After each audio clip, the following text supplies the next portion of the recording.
It was September 12, 1990. In those times, way before instant messaging and Zoom calls, a little girl was looking for pen pals. Zoe was aboard a ship from England to Belgium on vacation with her parents. She was only 10 years old at the time, but was a very clever schoolgirl. She took a piece of paper and started putting some words together. She introduced herself, Hello. then wrote about how she liked ballet and playing the flute and the piano. Of course, she couldn't help but mention her two adored pets, a little hamster she called Sparkle and her fish Speckle. She also put down the address at which she could be reached in case someone was interested in writing back to her. But alas, she was at sea. Oh. Who could she send this message to? An interesting idea came to her mind. She carefully placed her letter in a plastic bottle, tightly closed the lid to protect it from the water, and threw it into the sea. The little girl's excitement faded away over the years as she didn't receive a response. Maybe the bottle got stuck somewhere. Maybe it was swallowed by some big, scary sea creature. Or maybe the water actually poked through the plastic cap and destroyed her message. Many years later, on Christmas, a letter for Zoe was received at her parents' house under her maiden name. The postage signaled that the message was from Europe. It was from a Dutch couple, Piet and Jacqueline Lateau, who had found her delicate bottle and were very considerate to write back. They pointed out that they had found the letter among the debris thrown at the shore by the sea. Zoe's letter had been stranded for a staggering 23 years at sea and traveled for more than 350 miles to reach its final destination near Rotterdam in the Netherlands. That's quite a voyage for a small plastic bottle. A story similar to that of Zoe is the strange connection between two little boys. A little German boy named Frank Uzbek was on a boat traveling to Denmark when he got the same idea as Zoe. He was 5 years old at the time he put together a message and threw it into the unknown. The year was 1987. He got his response years later when he was 29. His letter, just like the one Zoe would send a couple of years later, had been at sea for 24 years.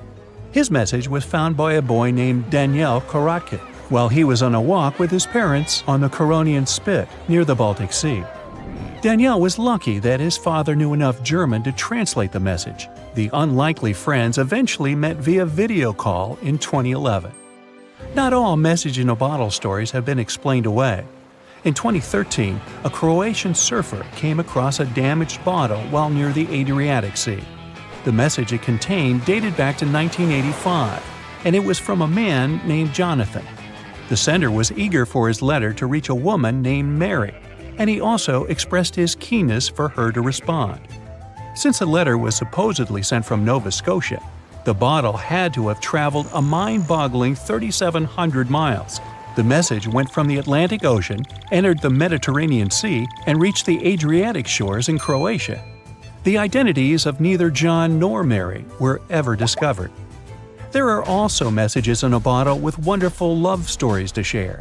This was the case for Hackett and Paulina Viking. When Hackett, a lonely Swedish sailor, placed a letter in a bottle and threw it in the Mediterranean Sea, he had no idea the piece of paper would eventually reach his future wife. This was in the early 1950s. The bottle was found by an Italian man who was inspired enough to give it to his niece, Paulina. After a year of back-and-forth letters being exchanged, Hackett and Paulina eventually met and got married. Having decided to share their story with the world, they became somewhat of a celebrity couple for the time. They even shared video footage of their wedding with the world, and their story was featured in a bunch of newspapers. This fortunate event started a movement between young people looking for love, increasing the number of messages being thrown out at sea in search of a fairy tale ending. Not all the stories that started out like this eventually worked out, though. In 1945, an American named Frank Hayostak placed a similar message to that of Hackett's in a bottle and threw it in the waters. Almost a year later, his letter was found by an Irish woman. Her name was Brenda O'Sullivan. Their years of correspondence soon caught the attention of the media at the time, but their friendship never flourished because of the added pressure. They eventually met in person when Frank traveled to Ireland, but he didn't stay for long, and they eventually got out of touch with each other. After Titanic met its strange ending, many bottles containing secret messages started to surface. Almost all of them proved to be counterfeited, apart from one letter. Years after Titanic had sunk in the icy Atlantic waters, a bottle was found on the Irish shores. It was supposedly from a man named Jeremiah Burke, and to this day, it is considered to be the only genuine message in a bottle originating from Titanic. The piece of paper simply stated the sender's name and the location, the Titanic, accompanied by the word goodbye. Since the date has washed away, it's difficult to estimate whether the note was sent before or after the ship had hit the iceberg. The common understanding is, however, that since Jeremiah was looking to relocate to the U.S., he was merely sending his last symbolic regards to his family and friends back in Ireland. This simple way of meeting and sometimes corresponding with people has turned into a hobby for a man from a Canadian province named Prince Edward Island, located east of the U.S. state of Maine. This man, Harold Hackett, claims to have sent over 4,000 bottles into the Atlantic Ocean since 1996. He also claims to have received many responses from all over the world, including letters from people in Europe, like France and Germany, but also from the Bahamas or even Africa. This unlikely pastime earns him about 150 Christmas cards from his pen pals each year. To this day, he refuses to add his phone number to any of his letters. This way, he ensures that if people ever want to contact him, the only means of doing so is via a written letter. He's also studied the best times to send the messages in the water based on the direction of the winds and the currents.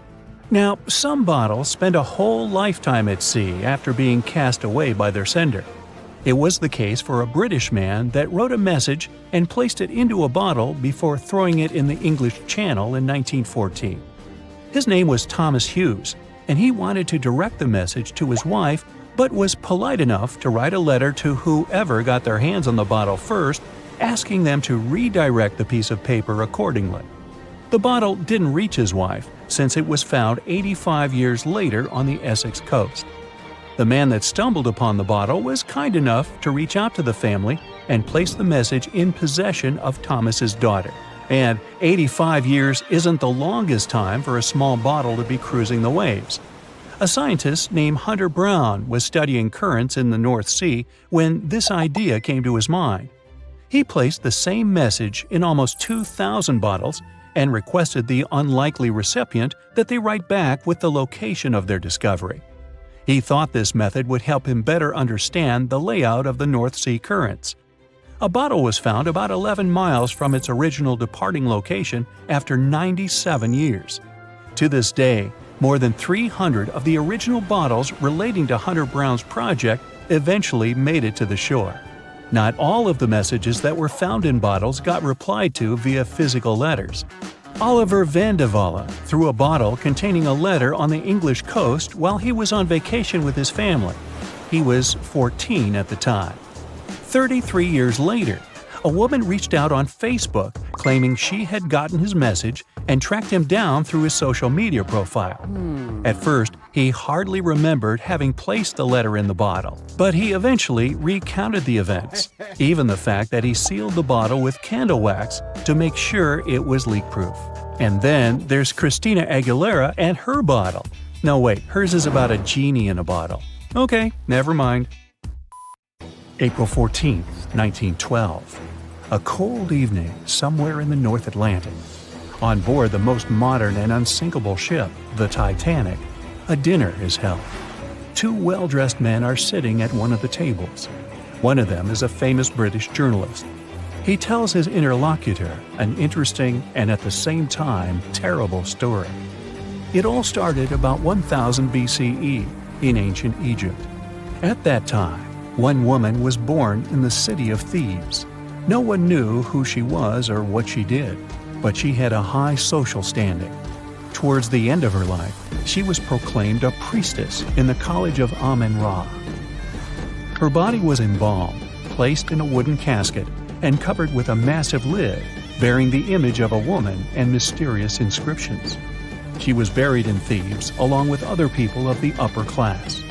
The mummy of this woman lay at rest for almost 3,000 years. The burial place had been carefully hidden.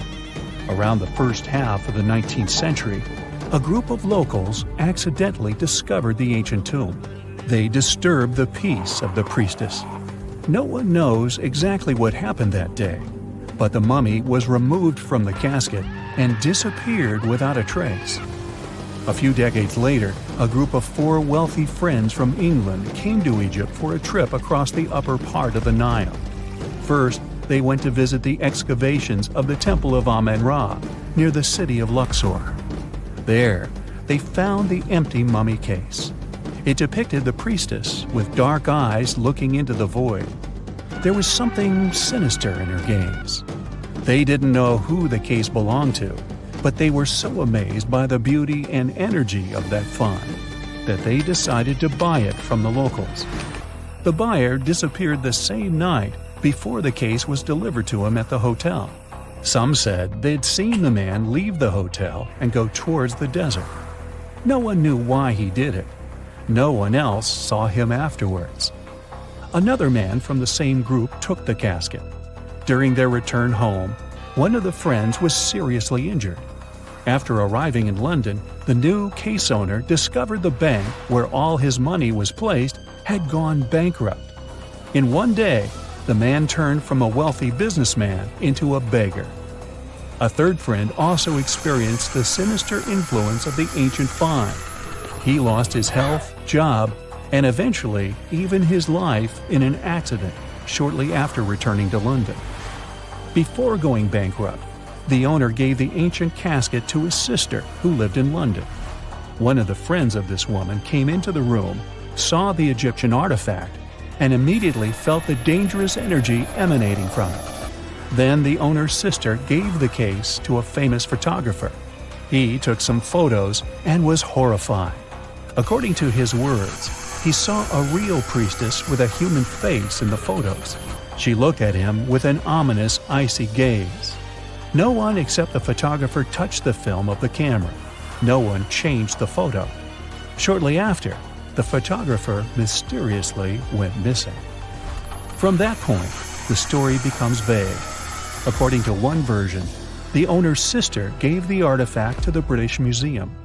The man who transported the case passed away soon after, and his assistant got into a terrible accident. Another version says that the item from the Egyptian tomb was bought by a rich businessman. After that, 3 members of his family also had an accident, and his house burned down. Convinced the mummy case was cursed, he gave it to the British Museum. The interlocutor listens to the story with such interest that he forgot about dinner, which has gone cold. "How did you know all this?" he asks. The journalist replies he has been studying everything related to the mummy and its owners for several months. He found evidence of all the accidents and put together the full picture. "So, what happened next?" the interlocutor asks. It seems the mummy case should find peace in the museum. The priestess was surrounded by other kings and queens from different times.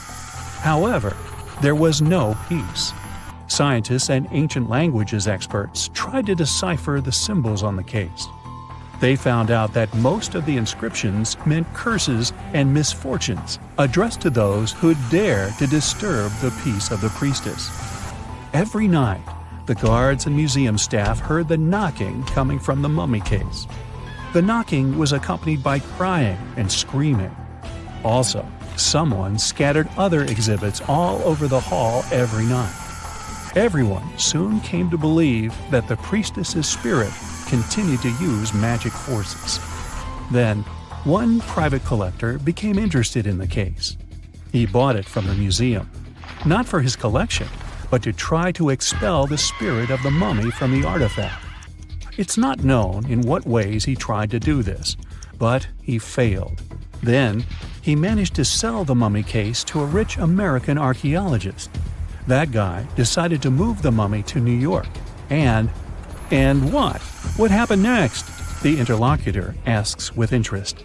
That's it. End of story, the journalist answers. What do you mean? What happened to the mummy? Where is it now? The journalist looks at the interlocutor with some excitement. "She's here. She's on the Titanic," he says. The interlocutor looks scared and confused, but the journalist confirms the sarcophagus is here. He doesn't doubt it because he saw it with his own eyes. After dinner, they go to their cabins. The journalist lies down but can't help thinking about the mummy. He tries to convince himself that everything he has found out about the priestess is a myth. There is no curse. The moment he finally falls asleep, he feels a slight push. A few minutes later, a crew member knocks on his cabin door. He informs that all passengers must go to the upper deck because something has happened to the ship. The journalist goes out into the fresh air and sees a huge crowd of people. There's no panic yet. Someone says that something has happened to the engine. Others say it's just a precaution. The journalist immediately understands everything. The ship is sinking. The priestess did it. In less than an hour, the Titanic completely went underwater. One legend says the priestess influenced the captain of the ship. The crew members didn't dare to put such a valuable cargo in the hold. Therefore, they placed the box with the artifact near the captain's bridge. On that fateful night, the captain decided to look at the casket with his own eyes. After that, his behavior became weird. They said the spirit clouded his mind.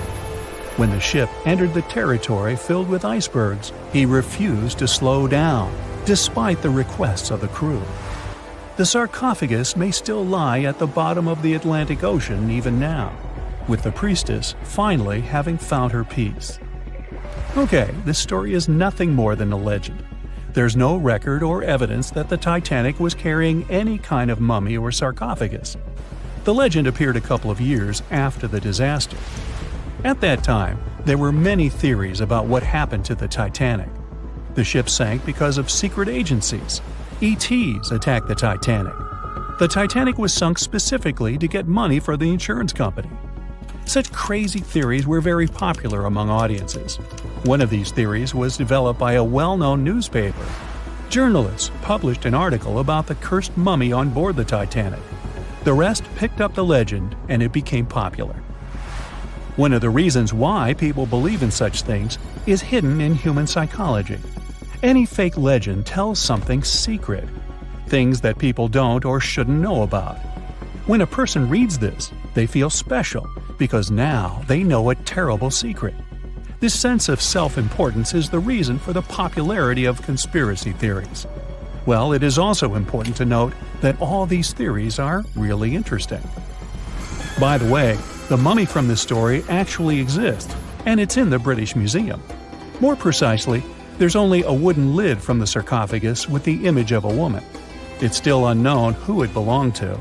The identity of the last owner is also unknown. It's only known the exhibit was transferred to the museum at the end of the 19th century. There, she was called the Unlucky Mummy. The museum staff reports that it doesn't bring any misfortunes. The screams and knocking from the lid are just a myth. You can come and see the exhibit yourself with your own eyes, if you dare, of course. At 11:40 p.m., the Titanic made contact with an iceberg in the North Atlantic Ocean. Many artifacts were found and restored, like parts of the ship, jewelry, and dining plates, to name a few. It took approximately 3 hours for the ship to be completely submerged in the remote icy water. The night was cold and very much alive.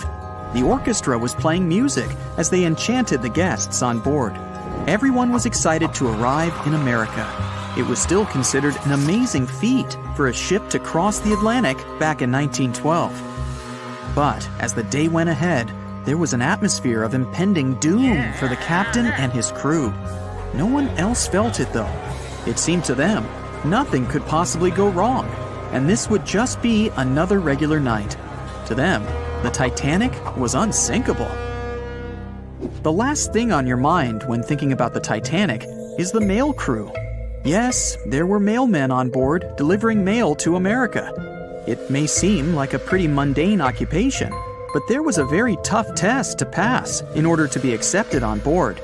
And only a few top candidates would qualify, and those few would get shortlisted and accepted.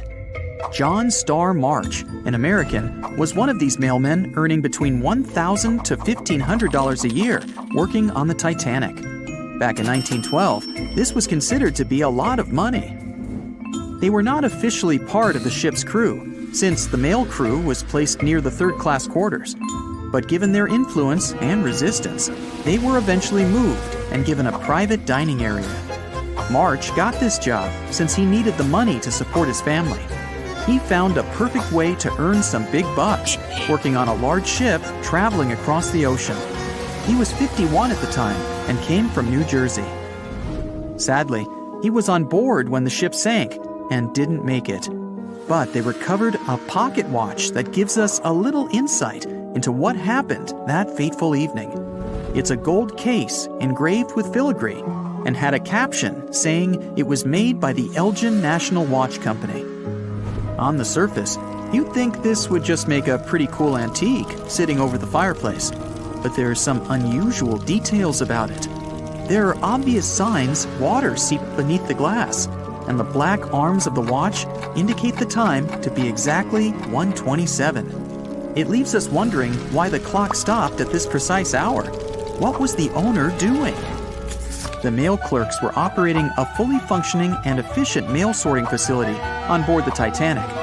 This wasn't something you'd come by often on a cruise ship, since typical ocean liners use closed mail bags to transport the mail from one port to another.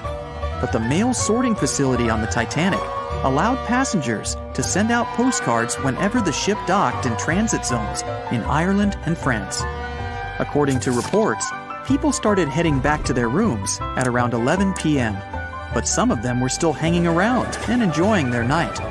The 5 mailmen were celebrating a colleague's birthday in their separate dining room. 5 minutes before impact, crew members spotted the iceberg and rang the bell 3 times as a warning that something was ahead of the ship. They gave orders for the Titanic to move left, or, as they say in the biz, hard a starboard, to make the engines reverse. It was not enough to avoid the great impact. At 11:40 p.m., the Titanic struck the iceberg, and disaster erupted on the inside. Not just water seeping in and ultimately sinking the ship, but panic and chaos among the passengers and crew members. Captain Smith reached the deck and was informed that the Titanic had hit an iceberg. And at the same time, the mailroom began filling with water. We know that the 880-foot ship was completely submerged at around 2:20 a.m., with 706 survivors. The time between the impact and the sinking was really eventful. At midnight, they started getting the lifeboats ready for the passengers to evacuate. Orders were given for women and children to board the safety boats with some crewmen to guide and operate them. The problem was that the 20 safety boats available could only host 1,178 people out of the total of more than 2,200 passengers on board. March and his colleagues began sorting out the mail. There was chaos in directing and ordering around. With each second passing, icy cold water was filling the ship. 15 minutes after midnight, Captain Smith ordered his crew members to send out a distress signal. Even though SOS was established earlier than the Titanic, many others used CQD. The CQ stands for General Call, and the D is Distress. The Frankfurt was too far away to help, even though it was one of the first to respond. Even the Titanic's sister ship, the Olympic, responded, but it also was too far away. At 12:20 a.m., the Carpathia received the urgent message and redirected from its original course to help them out, even though they were 58 nautical miles away. Although this was some relieving news, the water kept seeping in at an alarming rate. It wasn't easy to keep everyone calm, knowing that the ship could be underwater in a matter of hours. At this point, many passengers were already on board the safety boats, waiting to descend into the water. The musicians on board began playing music for the ones still waiting. At first, they were playing in the first-class lounge, and then they moved to the deck. There's a debate on how long they were playing for and what song it was. None of the musicians made it out. The 5 mailmen on board were also doing their duties while the ship was sinking. According to a ship officer, The mailroom was already covered in water above the ankles, and the mailmen were busy trying to save as much mail as they could. March was one of them. They were bags of mail floating around. They started with the registered mail. Witnesses of the Titanic sinking reported the mailmen were putting bags of mail on the deck to keep them from getting wet until help arrived. They also mentioned bags of mail were floating about in the freezing water. It wasn't until 12:45 a.m. when lifeboat number 7 on the left side of the ship was lowered onto the water. Even though it had room for roughly 65 people, only 27 people were inside. Many of the safety boats carried fewer passengers than their maximum capacity allowed. The crew were worried that the boats would capsize if so many people were on them. Some reports suggest that some people even refused to board the safety ships, sticking with the claim that the Titanic was unsinkable. At the same time, they fired up one of the 8 distress rockets in the air, but it didn't get them any help. At 12:55 a.m., the second and third safety boats were descended to the waters with 2 male passengers jumping on board. 5 minutes later, another safety boat was lowered with around 39 people. At this point, water entered the base of the grand staircase. In the next 20 minutes, more safety boats were lowered, most of them underloaded. Still no help. The Carpathia was still on the way. Panic was growing, and tensions were rising. There was a lot of anger for people being left behind. At around 1:30 a.m., things were getting out of control. The organized boarding of passengers to the safety boats stopped. March's watch stopped 3 minutes earlier, which could mean he was part of the scuffle between crew members and passengers. It took 3 hours for the Carpathia to arrive. March wasn't among the survivors. His watch proved to be one of the essential findings lost in the wreckage of the Titanic. It was eventually returned to March's 2 daughters, and now it's in one of the collections of the National Postal Museum. March was a man who did what he had to do in the worst circumstances. Time was a precious commodity for the people on board the ship, and this watch proved valuable to learn more about the tragic yet inspiring stories of the Titanic.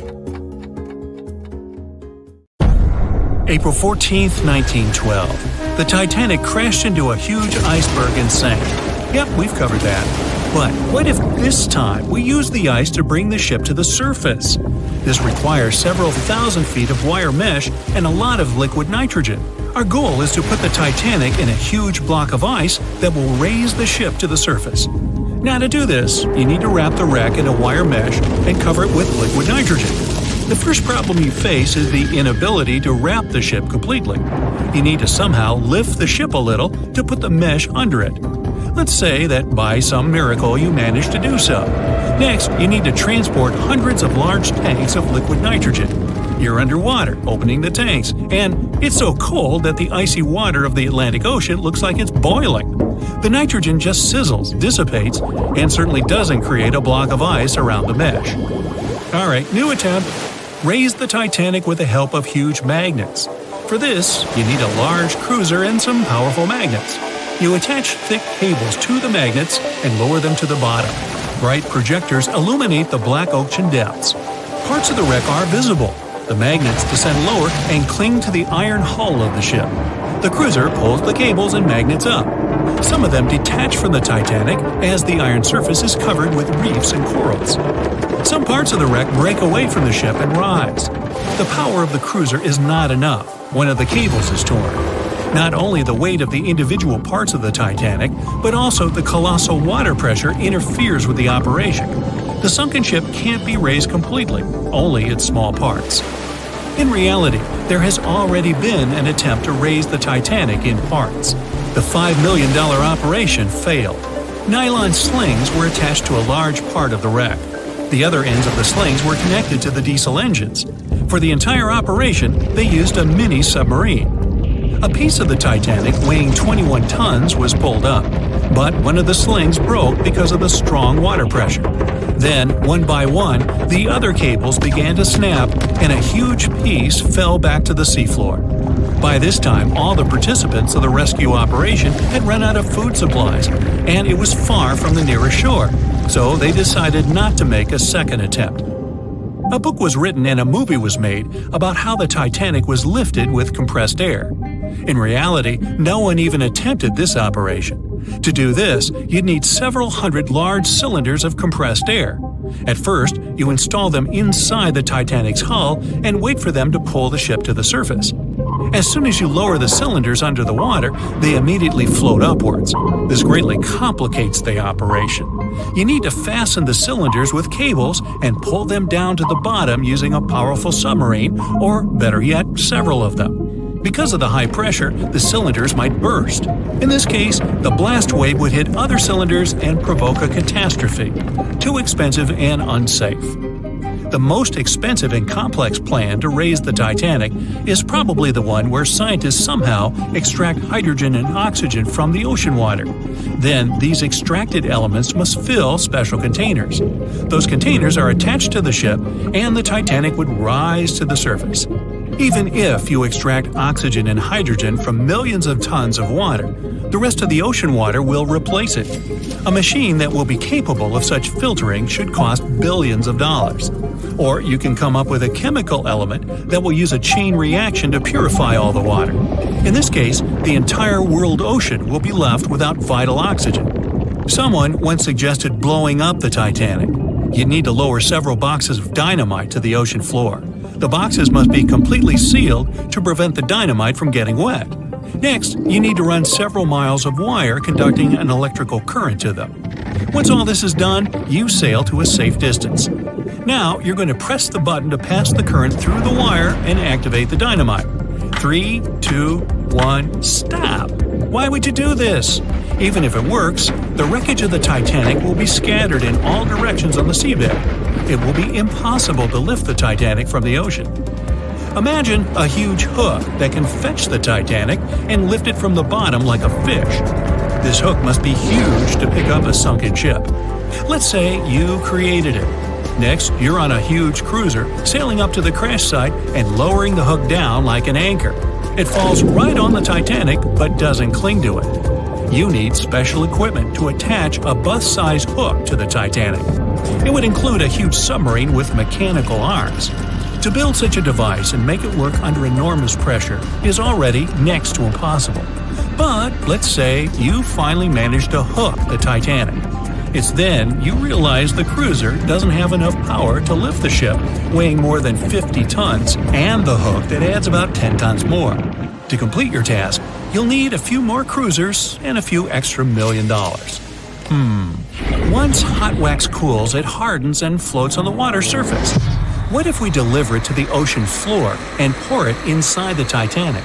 This may work, given that wax is not an expensive material. So, you melt the wax, pour it into strong tanks, and pull them to the bottom with the help of a submarine. The tanks can withstand enormous pressure, and the submarine has enough power to lower the wax to such a depth. The containers are placed inside the Titanic. Through a remote control, you open the containers, but the wax doesn't pour out. The deeper you go, the colder the water gets. While you were delivering the containers to the ship, the wax was cooling down and getting solid inside. Several containers are pressed against the top of the ship, but it's not enough to lift the Titanic. Other containers simply float away to the surface. And even if the containers were thermostatic and kept hot inside all the time, once released, the wax would solidify in an instant. There would just be no time for it to spread and cover the Titanic from within, so it would just float up as well.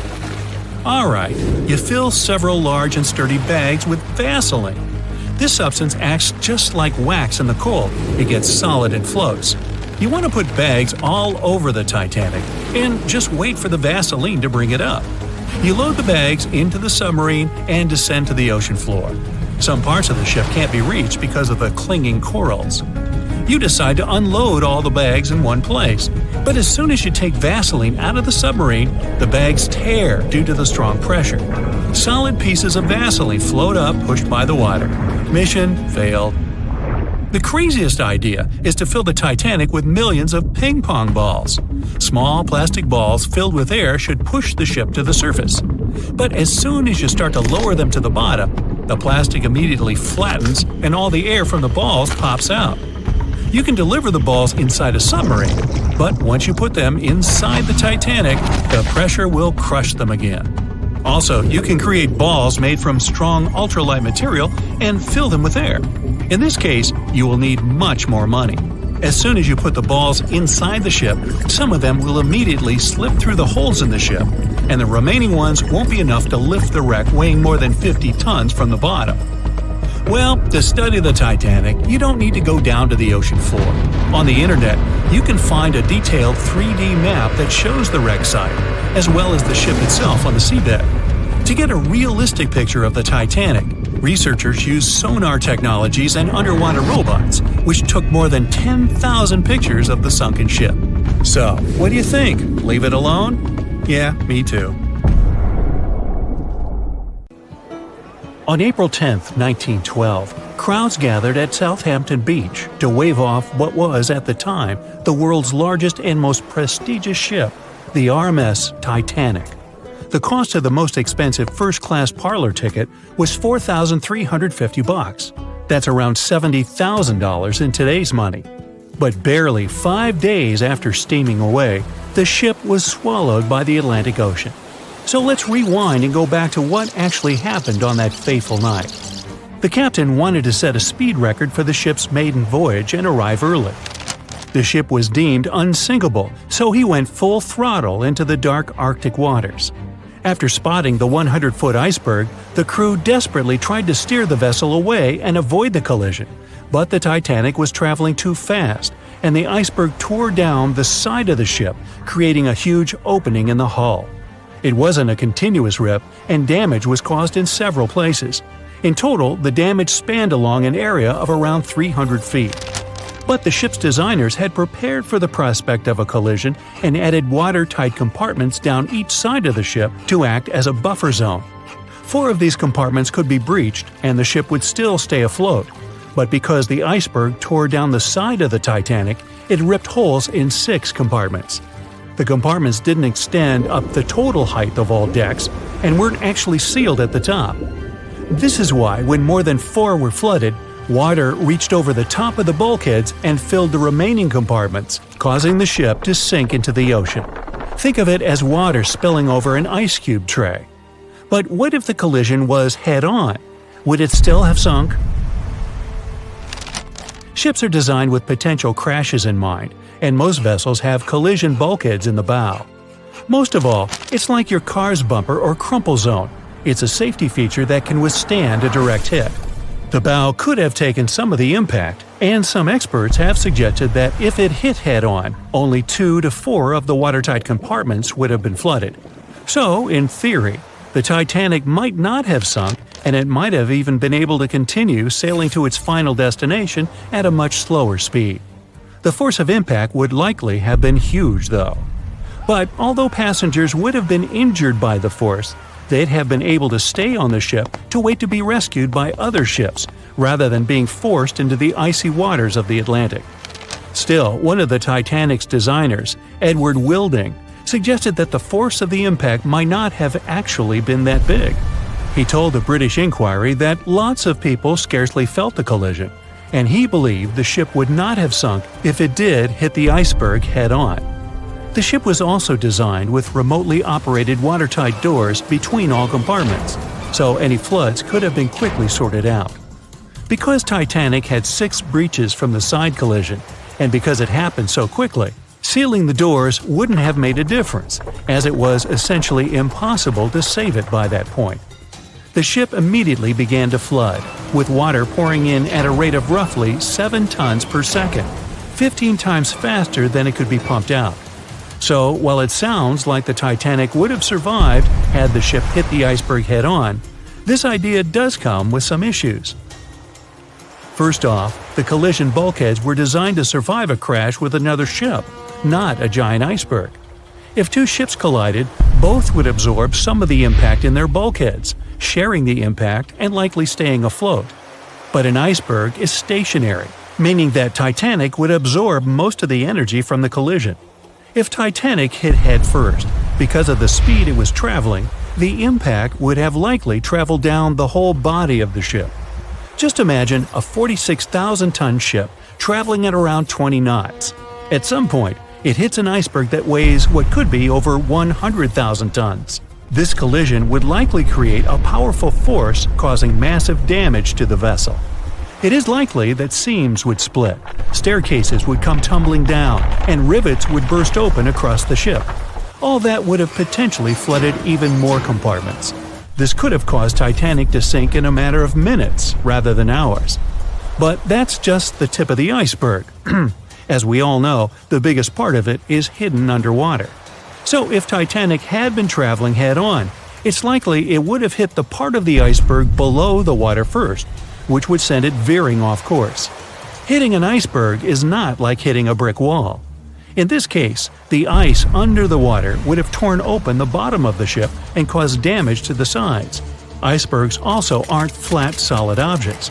If a flat collision happened, the ship might have stayed afloat, but icebergs come in many shapes and sizes, from domes to wedges. Studies have also been done on the steel used to produce Titanic, and the tests show the metal was about 10 times more brittle than the steel we use today. The ship was built before we understood the effects of low temperature on steel. The old steel used to make the vessel would not bend when faced with freezing temperatures, but break. Recovered pieces of Titanic's hull plates show that the hull just shattered on impact. Hitting head-on would also cause a very severe and abrupt stop, so even if the ship hadn't sunk, there would still have been major issues. Think about when you suddenly hit the brakes on your car, or when the bus stops while you're walking down the aisle and you get flung forward. Passengers would have been thrown across the ship, and because the crash happened at night, most people were sleeping, so wouldn't be able to effectively prepare for any sort of impact. This would result in injuries for most people on board. It would be especially bad for those at the front of the ship, where the accommodation for the off-duty firefighters, greasers, and engineers was.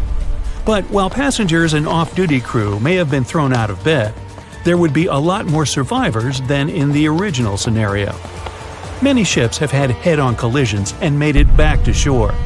Not many people know that Titanic actually had two sister ships. The White Star Line, the company that built Titanic, also built vessels called Britannic and Olympic. Captained by Edward J. Smith, who would later helm Titanic, the Olympic set off on its maiden voyage in June 1911. But much like Ford's sister ship, disaster was just around the corner. On its fifth commercial voyage, Olympic collided with a Royal Navy ship, HMS Hawke. While the Olympic received damage to its side, Hawke crashed into the other vessel head-on. The bow of the Hawke was completely crushed by the collision, but because the ship had watertight compartments, it managed to survive the impact and later returned to shore for repair. Another study case is the SS Andrea Doria, which was an Italian ocean liner that made global headlines in 1956. Like the Titanic, the Andrea Doria was heading for New York City on its 101st voyage when disaster struck. On July 25th, the vessel collided with the 524-foot Swedish passenger liner Stockholm. The Stockholm hit the ship head-on, but the point of impact for the Andrea Doria was on its side. The front of the Stockholm was completely smashed, but because the impact was on its hull, it managed to survive. The Andrea Doria, however, sadly sank due to the collision being on the side of the ship. So these cases could suggest that maybe the Titanic would have survived had it hit the iceberg head-on. But we have to remember that the Titanic hit the thing full speed, whereas both the Olympic and the Andrea Doria were traveling slower. The lookout shouts, "Iceberg right ahead!" The Titanic strikes the ice. Water starts flooding in. Third-class passengers are locked up. There aren't enough lifeboats for everyone.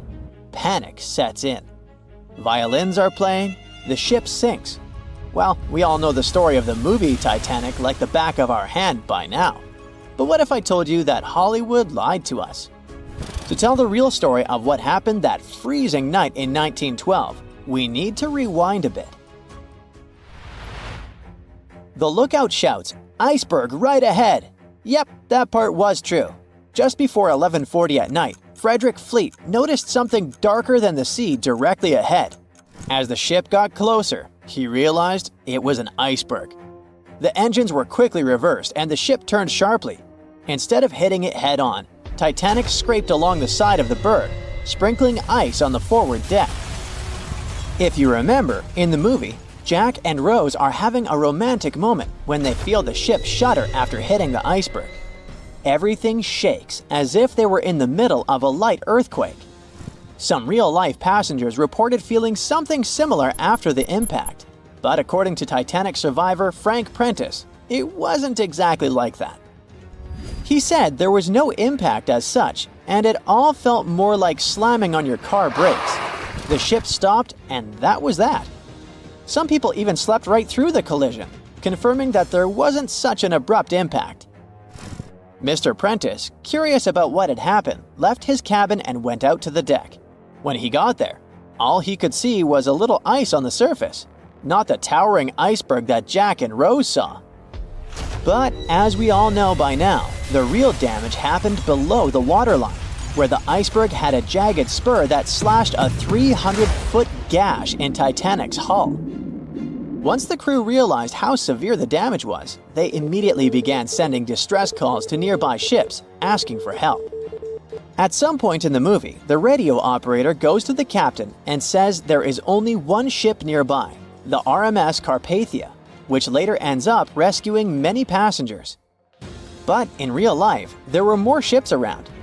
It's believed that the SS Californian was only about 23 miles away. This ship might have actually seen the Titanic sinking, or at the very least, seen its rockets exploding high in the sky. Yet, for reasons we will never fully understand, they didn't try to help. Let's get back to the story. Now, people need to get off the ship. At 12:45, lifeboat number 7 was the first to be lowered. Just like in the movie, women and children were told to go first. But in reality, some women were hesitant and even refused to get into the lifeboats. Mr. Prentice said this happened mainly for two reasons. First, these lifeboats were high and passengers were terrified of the 70-foot drop from the deck to the ocean below. And second, most women didn't believe the Titanic would actually sink. It was called unsinkable after all. So the idea of getting into a lifeboat seemed pointless at the time. This mindset probably explains why Eloise Smith, a first-class passenger, recalled that there was no panic or chaos at first. Other survivors backed this up, saying that no women or kids were crying. But one thing that was indeed concerning, at least for the crew, was the possibility that the lifeboats might buckle under too much weight. This is one of the theories why the first few lifeboats left carrying only a fraction of their full capacity.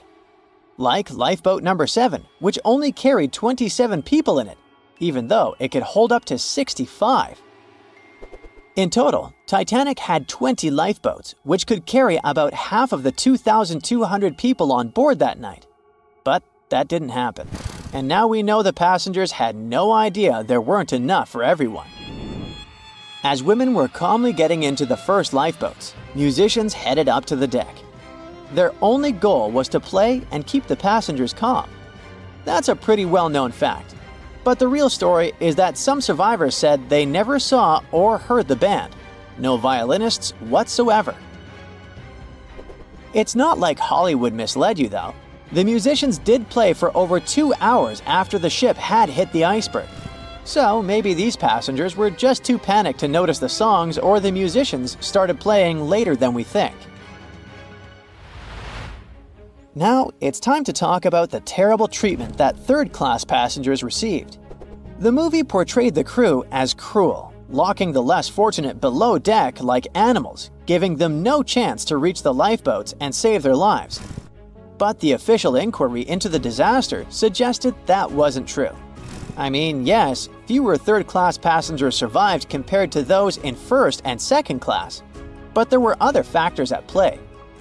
Many third-class passengers were reluctant to leave the ship, clinging to their belongings, and had a harder time making their way up from the cabins, which were at extreme ends of the ship. Some survivors confirmed that they were not locked up. In fact, it was quite the opposite.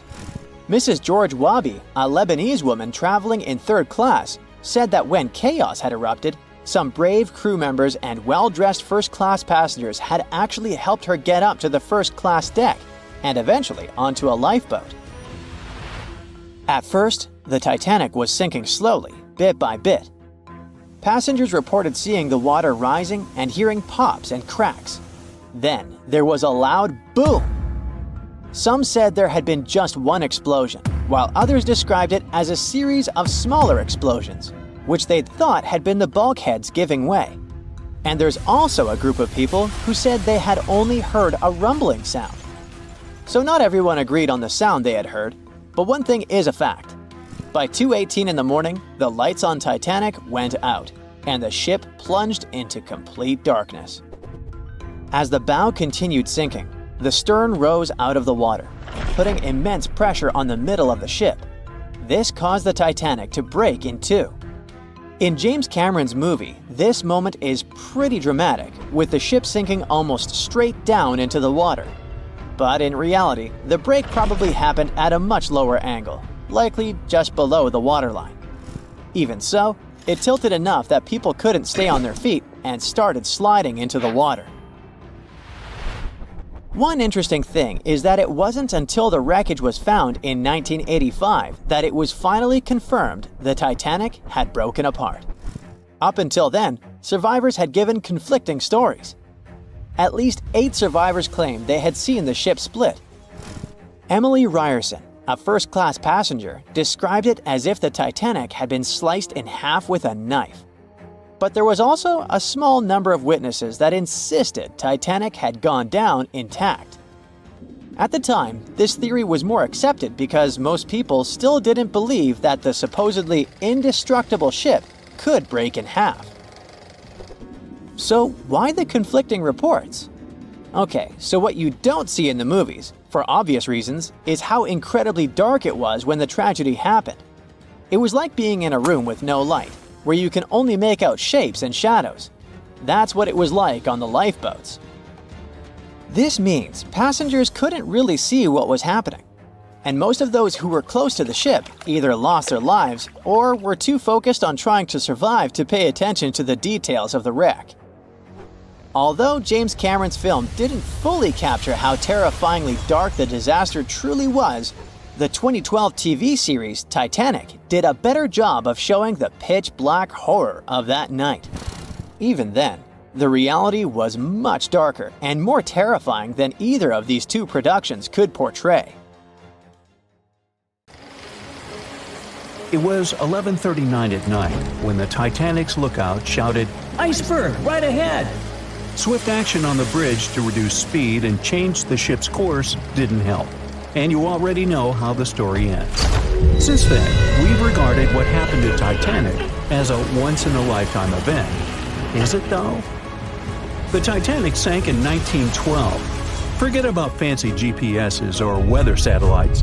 At the time, ships were responsible for warning each other about the location of icebergs, like a "hey man, trust me on this" situation. Then the Titanic disaster happened. To call it a disaster is an understatement, so specialists felt the need to form an organization to avoid this kind of accident happening again.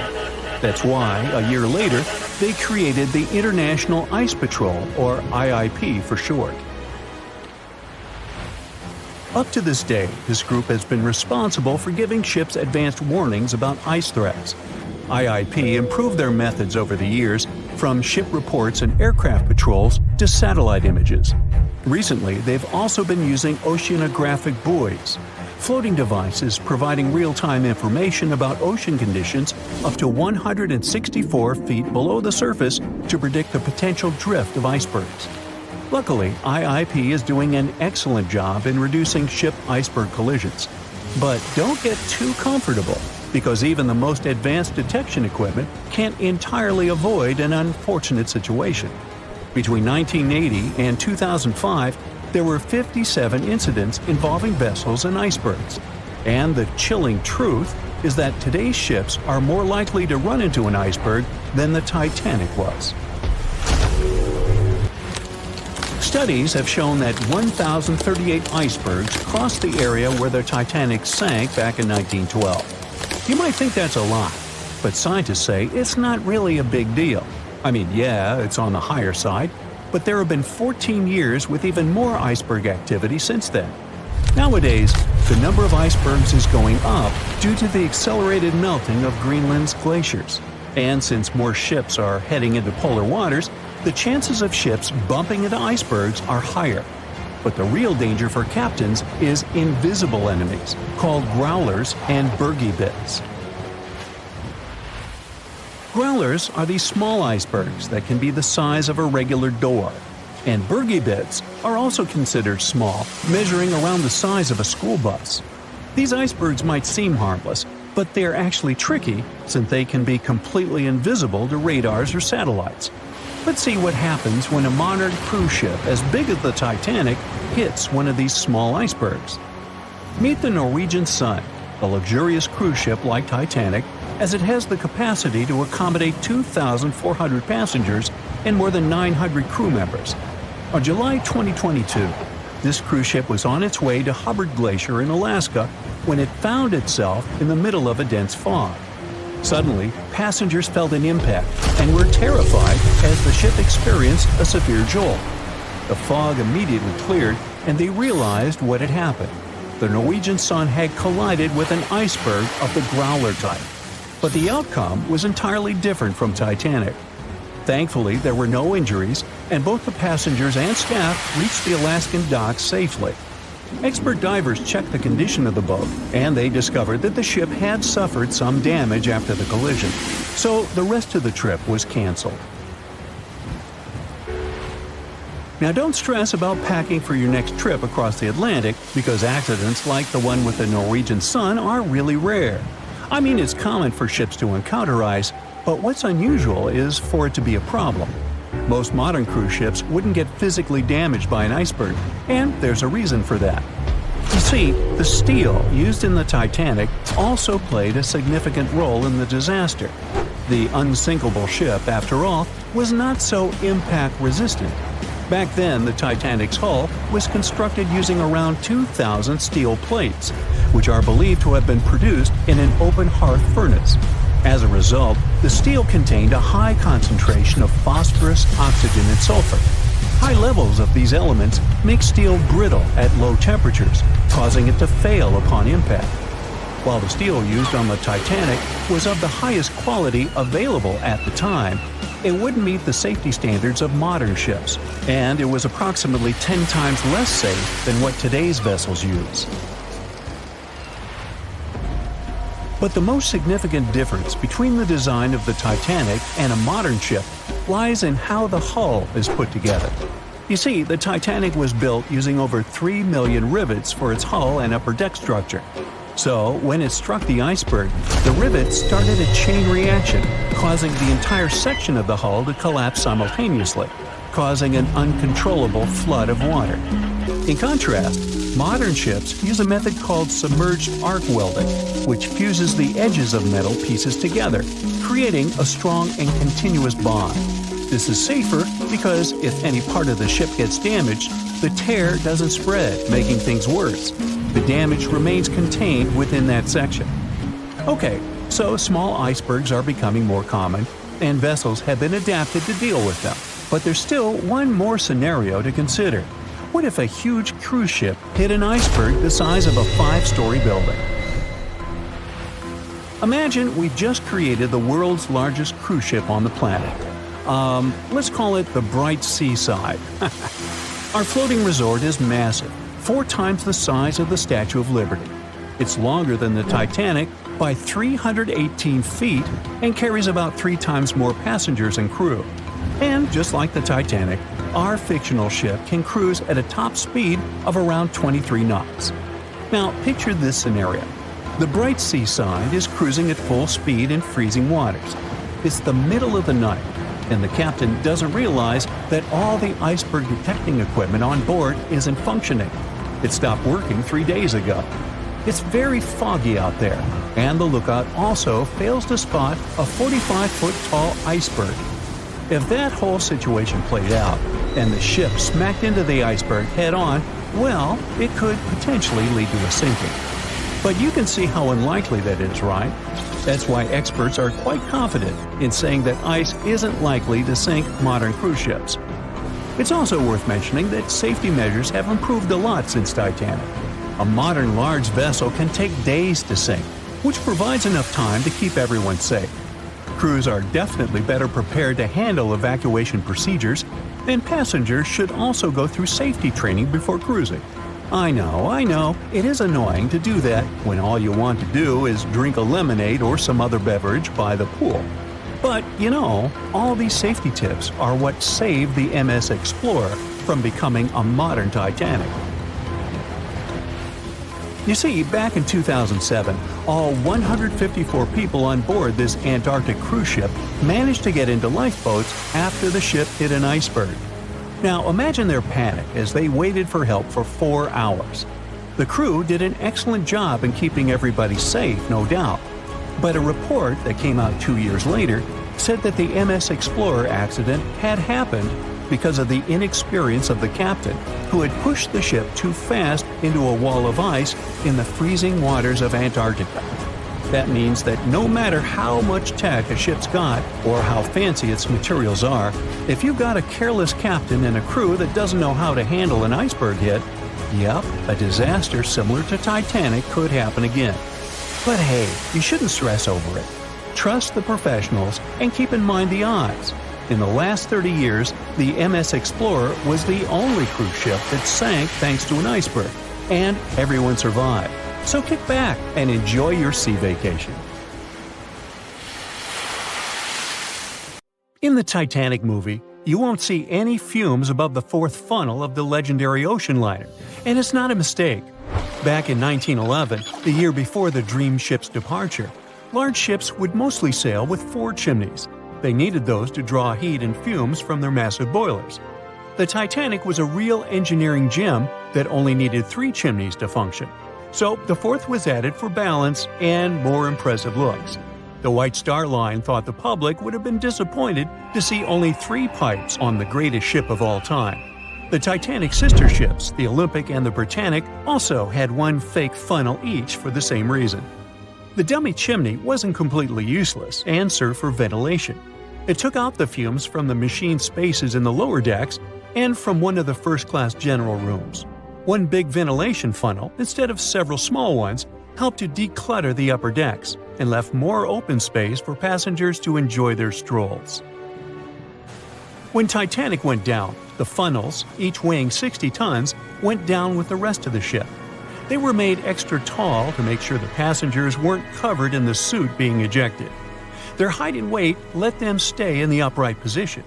The forward funnel, followed by the others, fell only when the ship went for the final dive. Those chimneys were much lighter than the bow, so they spread among other debris. The light material they were made of flattened once it hit the bottom, and the iron-eating bacteria living deep down took care of it later. The bow of Titanic remained intact when it hit the seabed, but the stern was completely mangled. When the famous ocean liner hit that iceberg, things got really messy. It took the future movie star a whole 2 hours and 40 minutes to submerge completely. The collision let water flood 6 out of 16 watertight compartments. As the water gushed into the starboard side, the ship started to tilt down in the front and a bit to the right. By midnight, the damaged compartments were spilling water into others, and it was chaos because these compartments were only watertight horizontally. Soon enough, water started flooding through the anchor chain holes, and by 2 a.m., the bow was sinking, and the stern's propellers were lifted out of the water. The ship kept flooding until the moment the bow went underwater, and the stern shot up almost 45 degrees. The weight of those massive propellers stressed the ship's midsection. The steel just couldn't handle it and failed. Survivors described that moment as some loud noise, like breaking china or falling gear. That was the Titanic's upper structure giving in. By 12 past 2 a.m., the bow and stern were only connected by the inner bottom structure. Minutes later, the bow, weighing almost 16,000 tons, broke loose from the stern. The stern rose sharply to an almost vertical position and started sinking slowly. By 2:20, it disappeared underwater. The bow was cruising down at about 13 miles per hour and had hit the ocean floor almost a half an hour before the stern. The two parts of the Titanic now lie 2,000 feet apart, pointing in different directions. The bow remained mostly intact, just covered in mud. The stern turned into a tangled wreck because of the implosions it went through during the descent. The air trapped within the structure just couldn't handle the increasing pressure of the water deep down. Signal rockets played a big part in the Titanic's tragedy. When a ship goes down, you're supposed to shoot up red flares to signal trouble. But someone decided to stock Titanic with white lights instead of the usual red ones. So when the ship smacked into that iceberg, the crew fired off white flares. The SS Californian was passing nearby, and his captain knew the Titanic was in a dangerous iceberg zone. The crew didn't spot the sinking Titanic, but they sure saw those white rockets. The radio between the ships was useless because the Californian's operator switched it off. The captain had a gut feeling something was off, so he flashed a Morse code light signal at Titanic. But he received no reply because the Titanic had already gone underwater. There was another ship, Samson, sailing alongside the Titanic. It had plenty of illegally hunted frozen seal meat from Canadian waters abroad, so it was sailing with lights off to remain unnoticed. When they saw the Titanic's white rockets, they thought it was the Coast Guard and zoomed away. Samson didn't have a radio, so they couldn't find out about the ongoing disaster. The crew got the news about Titanic only when they got to the coast of Iceland the following month. There have been many theories to explain the Titanic tragedy, and one of the recent ones says that there was a fire involved.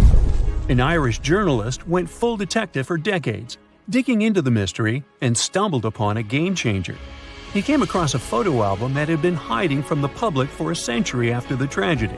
In the pictures, taken at the Harland and Wolff shipyard in Belfast, Northern Ireland, just over a week before the liner sailed, you can clearly see a massive 30-foot black spot on the ship's hull.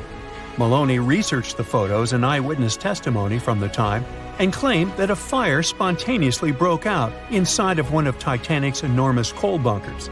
It was raging for a whole 3 weeks and messed with the metal, critically weakening a crucial segment of the ship's hull. Back then, most ships had just one hull, so it was the only skin the Titanic had. That's why the iceberg managed to punch a hole through the ship so easily. If it hadn't been for the fire, the Titanic might have shrugged off that iceberg collision. The company operating the liner knew about the fire, but they decided to conceal that fact. They didn't want any negative stories in the press as they faced some serious competition in transatlantic voyages. The Titanic was sold out, so they stocked up on coal and made it sail. The moon might have also played a role in the sinking. Our satellite heavily affects tides on the Earth. The closer it is to our planet, the stronger the tides are because of the increasing gravity of the moon. Back in 1912, the moon was so close it made several glaciers in Greenland break apart. Massive chunks of ice that broke off from the glaciers started floating south. The supermoon event came just 6 minutes after a spring tide. During new and full moons, the alignment of the moon, the Earth, and the Sun makes their combined gravity reach its peak. And the day before, our planet had come the closest to the Sun that year, which made the gravity even stronger. This mixture of events created perfect conditions for one of the most powerful tides in history. It created the perfect conditions for the icebergs breaking off from Greenland's glaciers to move freely. Opponents of this theory say that the difference in tidal force wasn't actually that big, and it couldn't have been the main cause of the sinking. The iceberg tore down the side of the ship, leaving a huge opening in the hull. It wasn't a continuous rip, and damage was caused in several places. Some experts believe the ship would have survived the iceberg if it had hit head-on. The Titanic had watertight compartments designed to prevent flooding in case of a collision. Only the first 3 or 4 of these compartments would have been flooded. This could have helped save a lot of lives. Supporters of this theory put the blame for the disaster on First Officer William Murdoch. Huge, fast-moving ships don't just turn in a matter of seconds like a speeding car. It takes minutes. When Murdoch realized the collision was inevitable, he tried dodging left to avoid a direct hit. But despite his efforts, the ship still collided with the iceberg. You know the rest. It seems like we all cried watching the heartbreaking goodbye of Jack and Rose from the Titanic. Oops, spoiler, sorry. But the real-life stories from the sinking of the famous ship were no less touching. Joseph LaRoche was born in 1886 in Haiti to a wealthy family. He was growing up without a dad, but his mother was a self-made woman and a respected merchant. His uncle was the head of his country. Joseph was fluent in French, Creole, and English. At the age of 15, Joseph realized he wanted to become an engineer. There were no engineering schools in Haiti, so he moved to France to get his education. The journey took him a whopping 83 days. Still, in his student years, Joseph met Juliet in a suburb of Paris through a mentor. They soon became friends, and then it grew into something bigger. The couple decided to get married. There was only one problem. Joseph couldn't find a well-paid qualified job even after completing his studies because of racial discrimination. The intelligent young man realized he could do better. Plus, he needed to provide for his growing family. His third kid was on the way. His uncle back in Haiti promised he'd help Joseph secure a job as a mathematics professor. His mother was overjoyed that her son and his family would be living in Haiti. She bought them first-class tickets for the French liner La France as a reunion gift. But that liner had really weird rules separating parents from their offspring for meals. The LaRoches didn't want to leave their youngsters and make them feel sad on a trip across the ocean. So they decided to trade their first-class tickets for La France for second-class tickets for RMS Titanic's maiden voyage. The Titanic was all the hype, and it didn't separate families, so it looked like a great deal. They planned to change for another ship in New York that would take them straight to their final destination in Haiti. The family boarded the Titanic on April 10, 1912, at Cherbourg. They had 3 days to enjoy the luxurious staterooms, a dining salon, a library, and 3 outdoor promenade decks available to second-class passengers. Juliet sent a letter to her father from Titanic's final stop in Queenston, Ireland. She told him they were more than happy with the accommodation. They had 2 bunks in their cabin and a couch that converted into a bed for their youngest family members. The family made friends with some nice co-passengers with whom they had traveled together from Paris. She thought they had been the only other French people on board, so they sat together for meals. Juliet mentioned they had all spent time together on the deck of the liner. She also wrote the people on board were friendly, although some sources say the family had gone through quite a lot of mean stares, gossip, and remarks. On the night of April 14th, their exciting journey came to an abrupt end. Even though Titanic's wireless operators had received warnings about drifting ice from nearby ships, the liner continued to plow ahead at full throttle. It was around 11:40 p.m. when Titanic's hull collided with the iceberg around 370 miles off the coast of Newfoundland. The practically unsinkable ship was severely under-equipped with lifeboats, enough for only about half of its 2,200 passengers. The nearest rescue ship, the Carpathia, was too far away to help. A steward woke up the LaRoche family and took them to the lifeboats, as Juliet remembered later. She couldn't speak any English, so everything that was going on seemed even scarier to her. A little after midnight, the crew received the order to give priority to women and children when boarding the lifeboats. Juliet later remembered a terrible panic had begun, as people had been pushing each other to get to the desired seat. At some point, she felt they had pulled away her older daughter and thrown her into the abyss. A moment later, she had joined her Simone in the same emptiness. So, pregnant Juliet and her 2 daughters got spots in Lifeboat 14. But they had to say goodbye to Joseph as the boat was being lowered into the sea. He wrapped his coat around Juliet, saying she'd need it, and promised to get in another lifeboat and see her and the little ones again in New York. The 25-year-old Joseph LaRoche didn't manage to stay true to his word. In a couple of hours, Titanic sank underwater, taking the lives of almost 1,500 people. Joseph was one of them. Juliet and the girls were among the 700 survivors who had been rescued by the Cunard liner Carpathia several hours later. Once they reached New York, they were looking through the crowds of people, hoping to see Joseph again. When it became obvious they wouldn't find him, it was time for them to decide what to do and where to go. Without any knowledge of English or money that had gone down with the ship, Juliet managed to survive in America only for 3 weeks, and then had no other choice but to go back to France. Joseph Uncle was no longer able to help them, as others had taken his life 4 months after the Titanic tragedy. In December 1912, Juliet gave birth to a son who she named Joseph after his father. For the rest of her life, she couldn't get over the loss of her beloved husband. That's why she didn't like to speak about what had happened on Titanic and told her children not to mention it. In 1995, a member of the Titanic Historical Society interviewed Louise, who was the last remaining LaRoche child and the last French survivor of the sinking. And that's when the world first heard about this heartbreaking story. It inspired some plays and articles, but it never got the same attention as the story of other passengers. You probably remember the elderly couple going down together in their bed on the Titanic. It was inspired by Isidor and Ida Strauss. They were both born in Germany and emigrated to the United States as kids. They met in New York and got married 5 years later. Isidor started a china and porcelain business with his brother that grew into the glassware department at Macy's and turned them into multimillionaires. Isidor and Ida were well known in New York, not only for their wealth and charity, but also for their love and devotion to each other.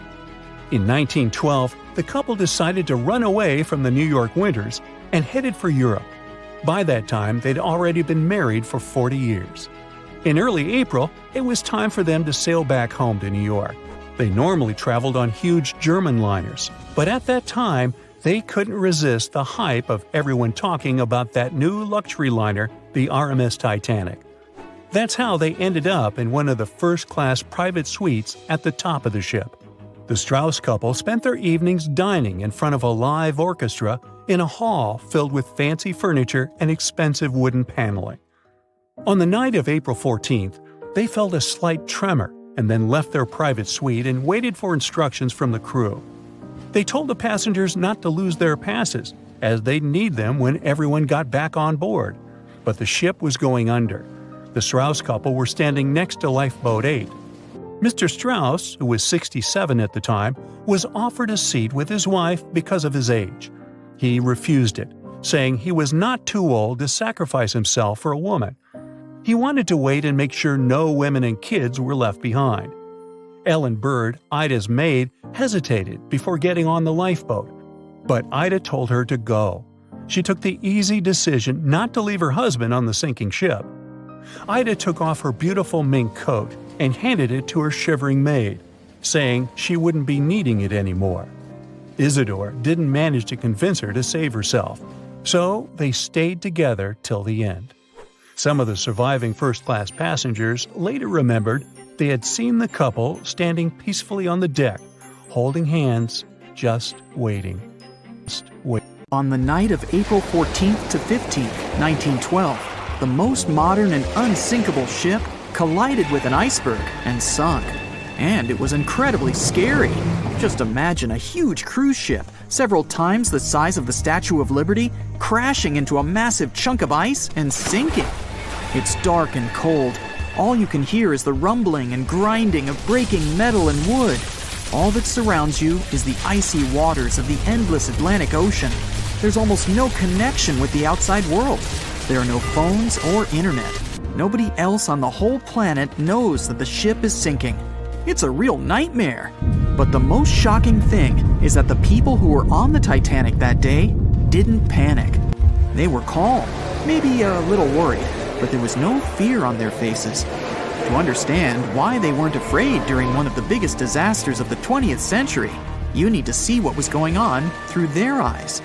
So, you're a passenger on the infamous ocean liner. Your cabin is located on one of the top decks of the ship.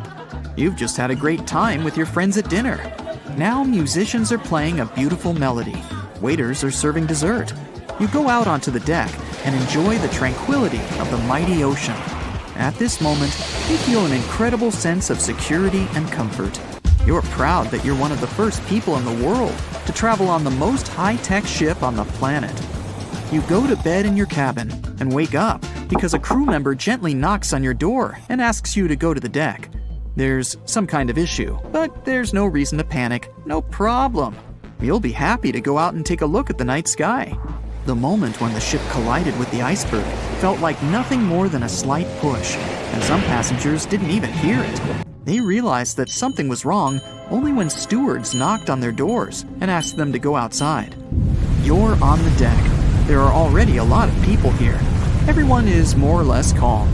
Passengers are talking about what might have happened. Listening to the conversations around you, you figure out that the ship is supposedly sinking. The idea seems like nonsense to you, but even if it is true, all passengers will be evacuated in lifeboats anyway. At that time, people didn't know there were half as many rescue boats as needed. Passengers were sure that everyone would be saved. Evacuation begins. Women and children go first. No one panics or tries to get into a boat before it's their turn. All men behave gentlemanly and help crew members to evacuate women. One passenger wants to get into the boat with his wife, but it's not because he's afraid to stay on the Titanic. He's just worried. It seems to him that it's less safe in the boat than on the giant liner. He doesn't want to leave his wife alone, but the crew members explain the situation to him, and the man retreats without any resistance. They begin to launch flares into the air. No one pays any attention to this. Everyone thinks this is a standard procedure for a ship breakdown. If there had been many experienced travelers on board, they would have understood the flares were fired because the ship was in distress. Perhaps then, people would have started panicking, but most of the passengers simply didn't notice it. The boats are lowered one by one. People are watching the evacuation, patiently waiting for their turn. There is no pushing or crowding. Nobody is screaming. The actions of the crew help the passengers to remain calm. They deliberately downplay the severity of the situation to prevent panic. Someone says the boats are launched simply as a precaution. Also, the crew members claim that a rescue ship is heading for the Titanic and is just a few miles away. Some passengers say they see the lights of another ship. The people who are already sitting in the boats want to stay closer to the Titanic, since this way they'll feel safer. Many passengers simply don't want to believe that something serious is happening. Even when they're told the ship is sinking, they refuse to admit it. How is it possible that the unsinkable ship can sink? But this is how the human mind works. In extreme situations, it refuses to believe that something bad is going to happen now. You don't even want to think about it. One of the passengers says that it seems to her that the danger is exaggerated. She claims that all people will return to the Titanic at any moment. Some passengers are afraid, and still, they don't want to leave the ship. Warm cabins and the safest ship in the world are here. The alternative is the ice-cold ocean and small, unstable rescue boats. Someone refuses to leave the ship because they can't find their baggage. Some passengers carry all their belongings with them. They don't want to leave them on the sinking ship. There are many immigrants on board, and some of them don't even understand English. The crew members can't explain to them what's happening. These passengers misunderstand stewards' instructions during the evacuation. They can't figure out the inscriptions on the evacuation signs. Many passengers are sure there's been some kind of breakdown in the engine compartment. The problem will be solved soon, and the Titanic will continue its journey. People only start to realize that the ship is going down when it begins tilting forward, and its rear part starts rising above the water. That's when those around you start panicking. Some jump into the water, others climb into the lifeboats without waiting in line. But in general, there's no chaos and hysteria. And this is despite the fact that there are about 1,500 people on the ship. Scientists claim that some of them never even left their cabins. Those people refused to leave their stuff behind and didn't believe that something serious had happened.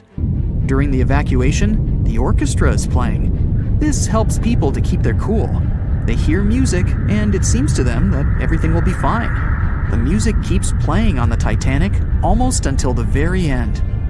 At about 2:05 a.m., the crew lowers the last boat with passengers.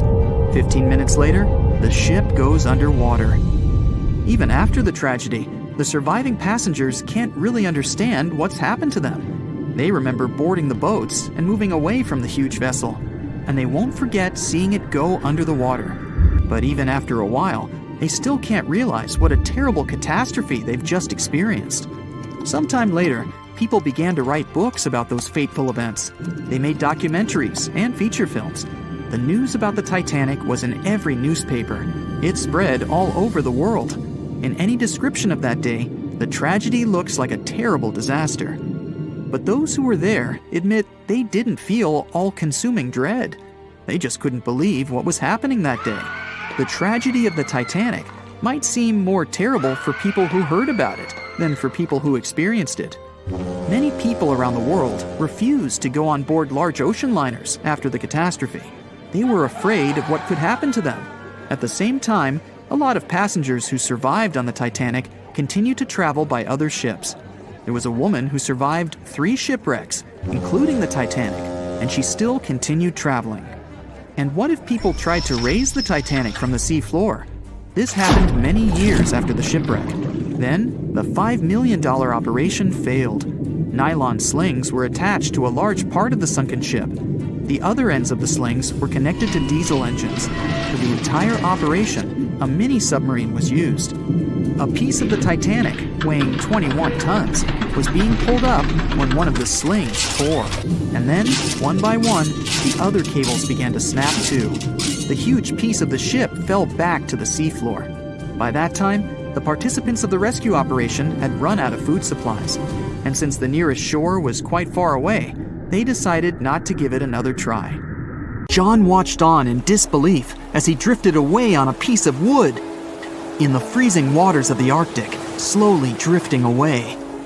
John looked upon the vessel he had worked and lived on as it raised its enormous bow high into the sky, then broke in half, causing a sound that only a crack of lightning could replicate. Distraught and dumbstruck, believing that he, and he alone, knew the dark truth behind the demise of the unsinkable ship, the Titanic. 5 days earlier, as the Titanic set sail on its maiden voyage, John worked hard alongside his mates in the coal bunker, stocking up the coal to feed the Titanic's mighty furnace. They had stocked and stored more than John had ever witnessed on any other ship he'd worked on. But this was the Titanic, the grandest ship to have ever sailed the seas. On the Titanic, there could never be too much coal. As they left Belfast and pushed toward Southampton, there was a large bang below decks that went unnoticed. The furnace was roaring and the turbines were spinning, pushing the Titanic forward at a quickened pace. The crew cheered as the vessel moved forward, unaware of the loud, concerning noise. Arriving in Southampton, Greg came aboard, amongst hundreds of other passengers.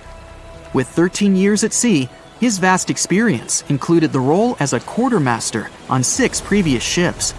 Ready for a new challenge aboard the greatest vessel ever made, he was looking forward to this next challenge of his career. Greg came with a wealth of experience, especially with sailing through the Arctic. His role was vital within the crew, understanding the seas around the North Pole. He would be a key lookout as they set to cross the perilous path of the iceberg alley.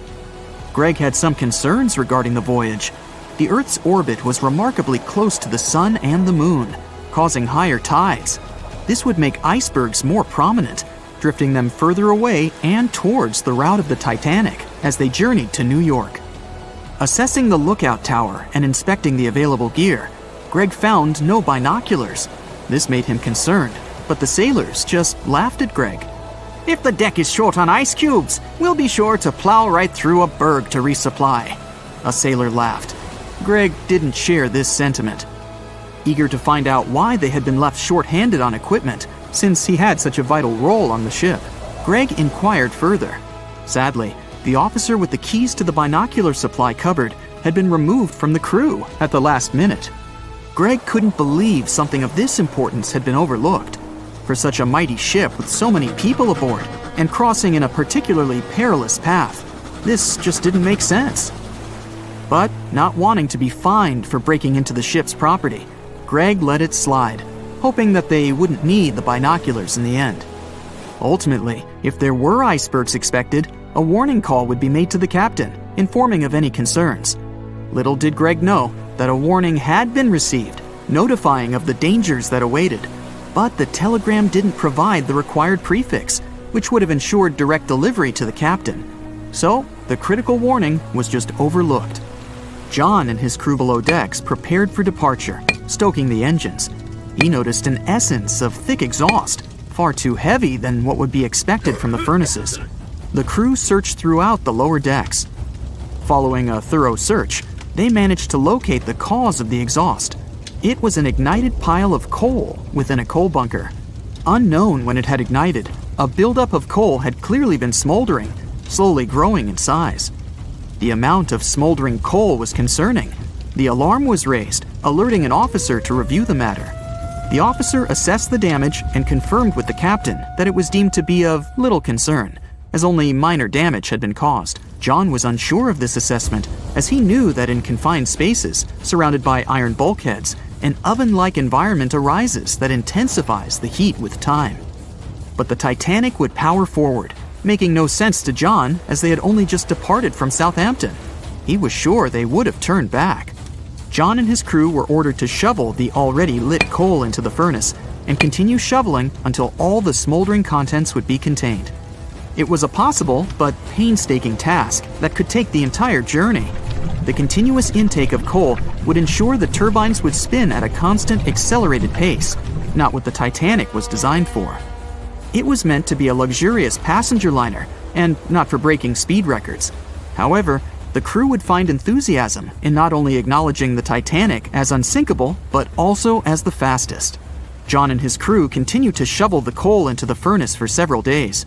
The temperature within the bow was becoming hotter every day. The bulkhead's contained heat was so severe that it became weak at the seams in the iron walls and rivets. 2 more days, lads, just 2 more days. John was laughing, trying to raise the spirits of his mates as they were working tirelessly. But as they were all laughing, joking, and looking forward to dry land, they unknowingly approached their final destination. The Titanic was speeding through the calm sea. Greg looked ahead, above in the lookout tower, keeping a keen eye out as they were in iceberg territory now. Even though the way seemed clear, false horizons could occur, creating confusion about how far objects in the distance truly were. As they were traveling in the Gulf Stream waters into the colder Labrador Current, air columns cooled from the bottom upwards, creating a thermal inversion. This incredibly high air pressure ensured fog wasn't present, providing a deceptively clear outlook. But the thermal inversion can also create optical illusions, showing the horizon further away, appearing higher in the distance, or masking whatever objects that could come before it. These false horizons could easily hide any icebergs that could be approaching. Greg knew the perils of a calm sea in the Arctic, preferring the rough waters, where it's easier to detect icebergs within waves. Peering from the lookout, Greg was looking towards the dark abyss ahead. Suddenly, within 1 mile directly in front, a formidable image quickly emerged from the dark waters surrounding.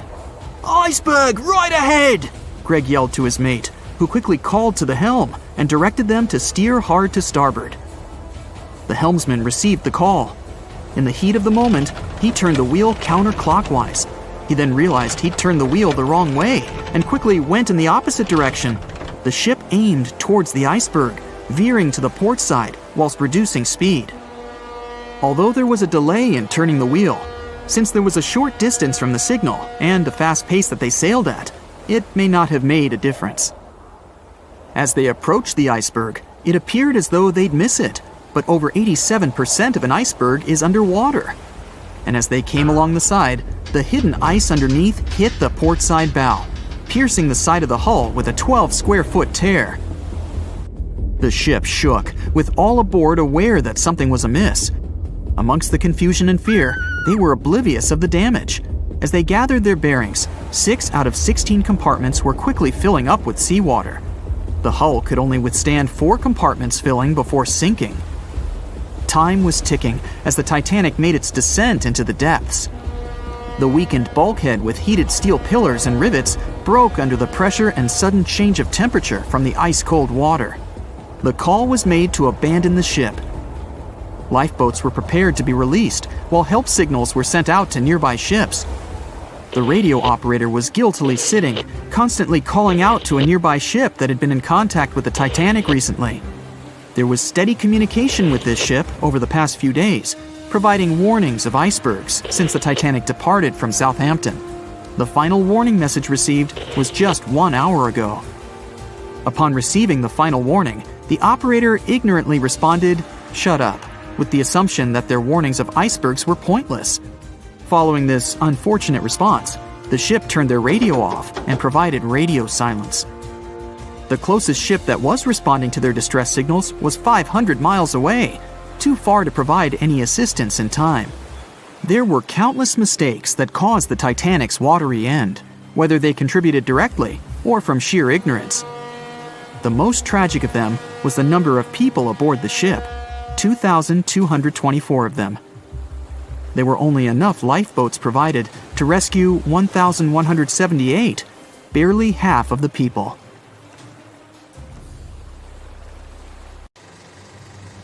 It's April 10th, 1912, a sunny spring day.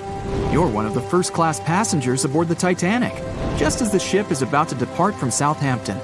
Imagine everyone's excitement, fresh spring air, the sounds of the sea.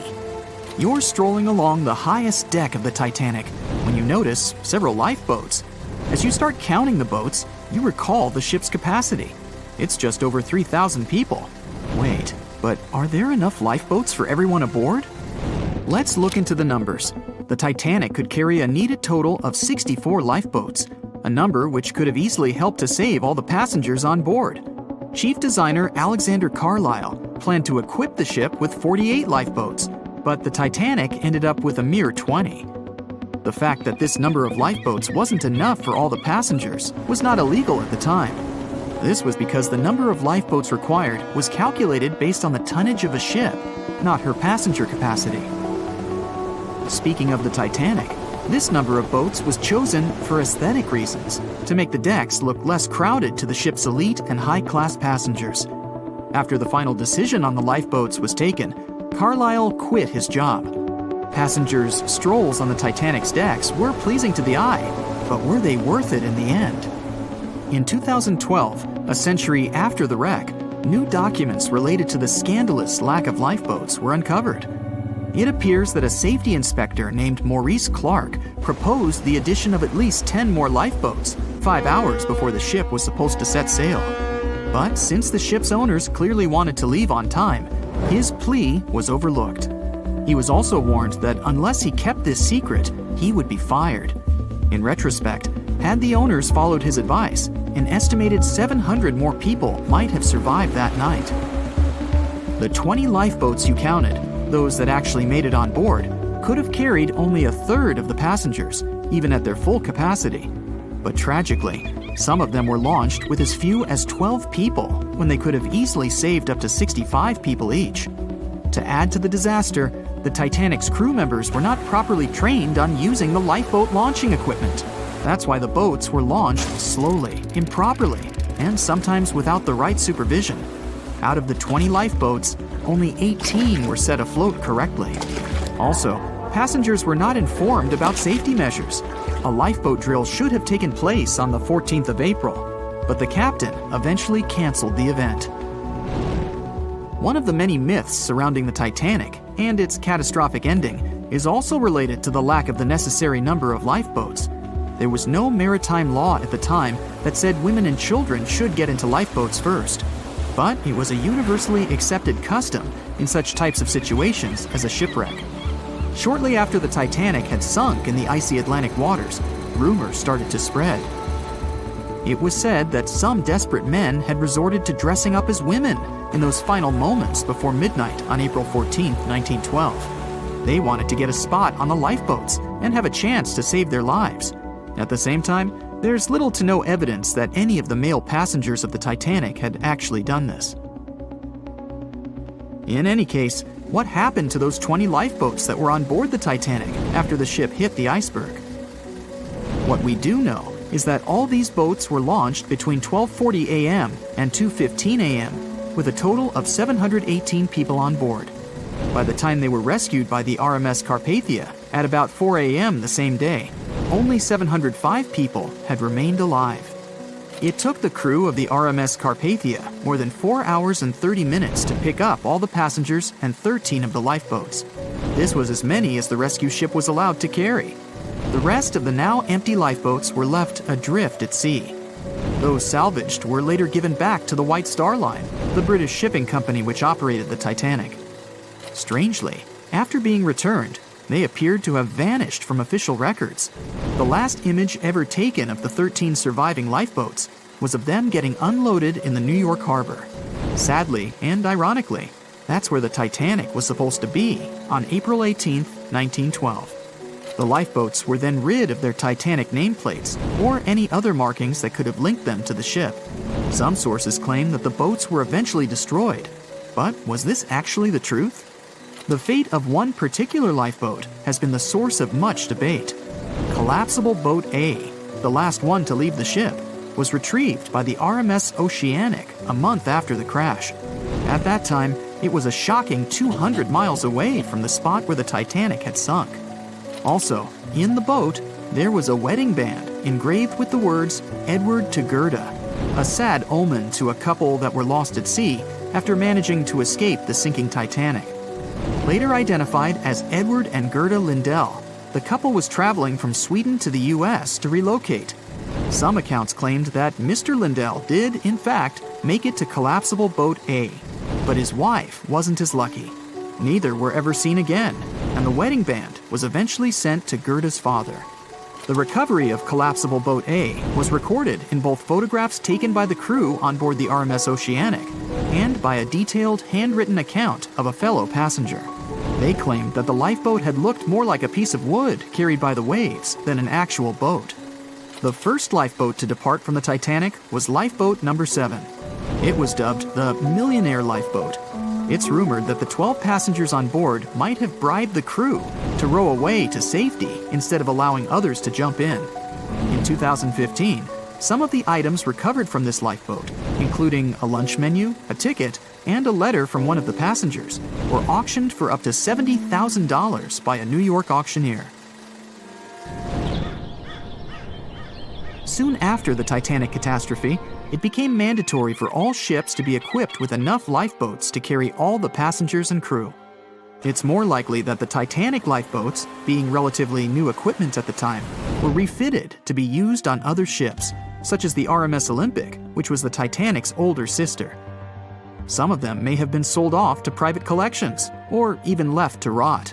After all, they were seen as a source of bad luck, and most people were unwilling to use them again on other ships. Unfortunately, all the information about their whereabouts is hard to confirm now. No official statement from the owners of the lifeboats was ever given after their rescue.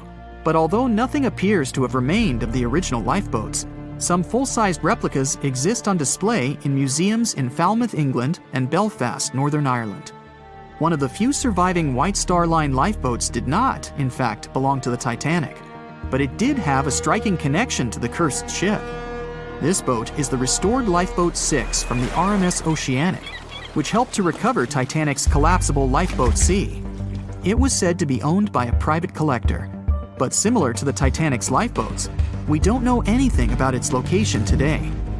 As for the nameplates and other identification marks of the lifeboats, the White Star Line seems to have kept them.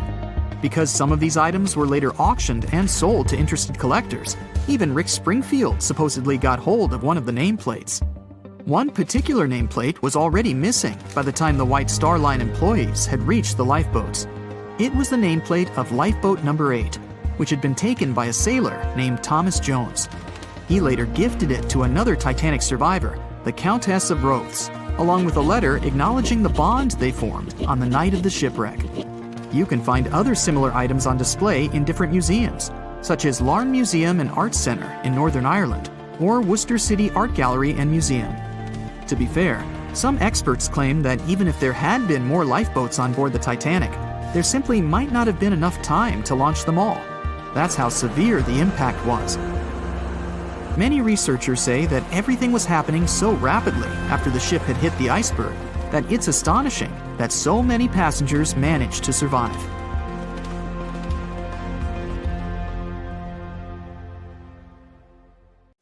The cause of the Titanic crash was an iceberg, or so we've always been told. But new research has come to light that debunks this theory. On April 15, 1915, Titanic, the biggest ship of its time, completely disappeared under the ice-cold surface of the Atlantic Ocean. It's hard to believe that such a massive and expensive creation could be destroyed by one simple iceberg, right? Well, recent findings suggest that the real cause of the disaster was a fire, not an iceberg. For over 3 decades, journalist Sinan Maloney has dedicated himself to studying the sinking of the Titanic. During his research, he made a significant discovery that shed new light on the well-known story. Maloney discovered a massive black spot on the hull of the Titanic, which measured an impressive 30 feet in length. He found it thanks to an unpublished album of photographs that showcased the construction and preparation of the ill-fated ship's first and final journey. Can you believe that most probably the fire on the Titanic had been burning at extreme temperatures for 3 whole weeks before anyone noticed it? Crazy, right? Apparently the high temperature corrupted the metal, making it 75% weaker. That's why the iceberg was able to make a hole in the ship. If not for the fire, the Titanic might have survived the crash because the iceberg apparently hit the exact spot we are talking about. And this is only one link in the chain of incredible coincidences that brought the Titanic down. The people in charge of the Titanic knew about the fire and knew the ship shouldn't have set sail. But they didn't want to go bankrupt and cancel the trip, especially since there was a coal shortage due to miners being on strike. The trip was already sold out, and there were no alternatives. Other ships canceled their trips due to low demand. Everyone wanted to board the Titanic, so the management bought up all the coal they could find, even from other ships, and set off. It was all about making money. To hide the truth, they turned the ship's hull so that the marks weren't visible from the dock and faced the sea. This way, the passengers wouldn't see them. Here's another sad twist in the Titanic's story. Back then, there weren't any sonar systems to detect danger, so specially trained people had to watch out for threats using binoculars. But the binoculars on the Titanic were locked away in a special compartment, and the only person with the key, Second Officer David Blair, was replaced last minute before the ship took off. He forgot to hand the key over to his replacement. This mistake wasn't discovered until 3 days later when the ship was already at sea. If they had the binoculars, they might have seen the iceberg in time and avoided the crash. But even if they had the binoculars, they might not have been able to avoid the crash because the Titanic was going faster than it was supposed to. They were behind schedule and didn't want to ruin the ship's reputation, so they were going way beyond the speed limits the ship's construction could sustain. One of the biggest mistakes made on the Titanic was the decision to not include enough lifeboats. Even though the ship needed around 60 of them to contain all the passengers, it was only equipped with 20. The designer, Alexander Carlisle, had initially planned for 48 lifeboats, but this number was reduced for aesthetic purposes. Apparently, having too many lifeboats would have made the deck look too cluttered. These 20 boats were only able to hold a third of the passengers on board, which was not nearly enough to save everyone in the event of an emergency. What's even more shocking is that this number of lifeboats was technically legal at the time. Regulations for lifeboats were based on the tonnage of the ship, not the number of passengers. This means that even though the Titanic was carrying thousands of people, it still met the legal requirements for lifeboat capacity. Another serious mistake made by the crew was the decision to cancel the lifeboat drill scheduled for the day of the disaster. Lifeboat drills were standard practice on ocean liners at the time, but for no apparent reason, Captain Edward John Smith chose to cancel it. This meant that passengers were not prepared for an emergency, and the crew was not adequately trained to handle the situation. When the ship hit the iceberg, chaos ensued, and it took over half an hour to launch the lifeboats instead of the usual 10 minutes. Some folks put the blame on Captain Smith for the fact that the first set of lifeboats left partially empty. The very first lifeboat, which had seats for 65 people, only carried 27 passengers. There is an objective reason for this. At the beginning, people were reluctant to abandon the ship and didn't understand the gravity of their situation. In 2012, researchers uncovered that Captain Smith failed his initial navigation exam. Although he eventually passed, some people wonder if this could have played a role in the disaster. During the Titanic's final moments, the crew attempted to send out distress signals to nearby ships, including the Californian. However, the Californian failed to respond to the flares shot into the sky, and the captain ultimately lost his job as a result of this negligence. However, recent research has exonerated the captain and proved his innocence.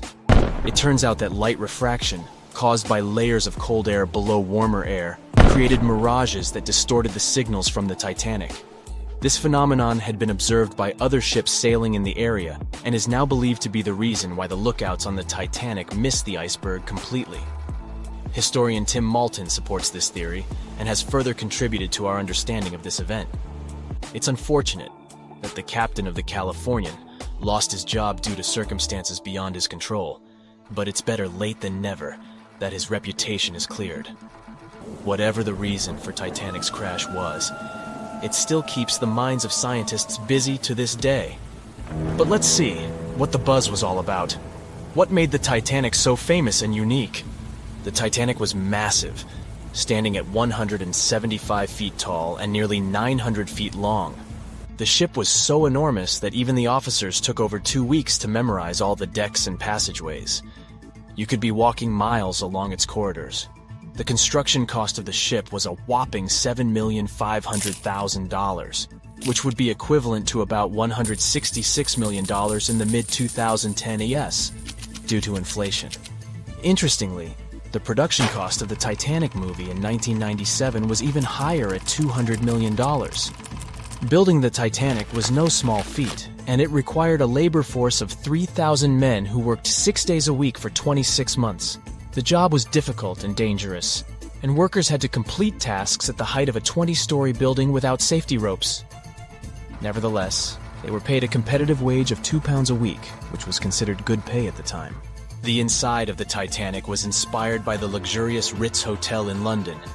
The most impressive feature of the ship's interior was the grand staircase, which extended through 7 of the ship's 10 decks. The staircase was adorned with ornate paintings, bronze cherubs, and oak paneling.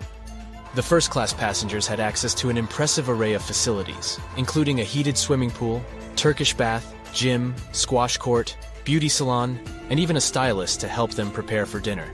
First-class passengers on the Titanic were pampered to an extraordinary extent. They had their own onboard newspaper, the Atlantic Daily Bulletin, and even their dogs were taken care of with a special area where they could be fed, walked, and trained during the voyage. The first-class meals were a grand affair, with 13 courses and a different wine for each course. These dinners could last up to 5 hours, and they were certainly something to look forward to. With such opulence and luxury on board, it's not surprising that so many people were eager to take the first trip on the Titanic.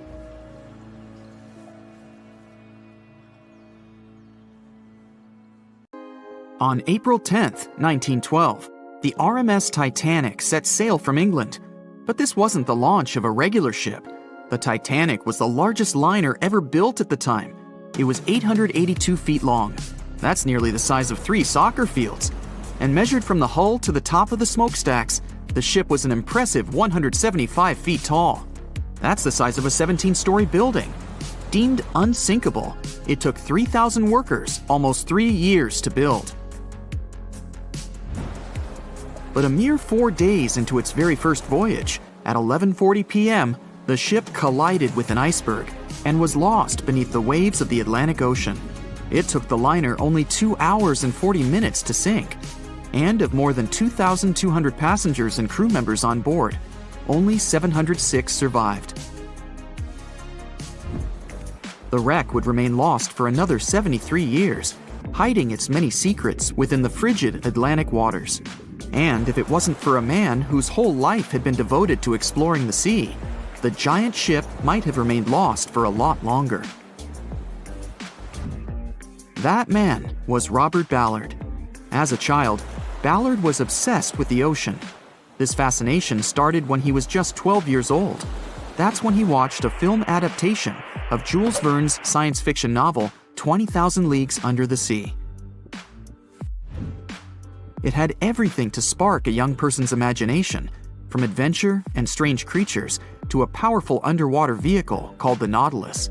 It could travel anywhere in the world you wanted to go. From that moment, life on dry land was no longer in Ballard's future. When he was 23, he was assigned to the Deep Submergence Group. There, he helped develop techniques to search the ocean floor. His biggest accomplishment was the creation of Alvin. It was a small, easy-to-maneuver submarine that could carry 3 people. It also featured an external mechanical arm designed to gather underwater samples while the crew remained safe and dry inside. Alvin the submarine quickly proved useful for a variety of tasks. For example, once it was used to track down an aircraft that had crashed into the sea.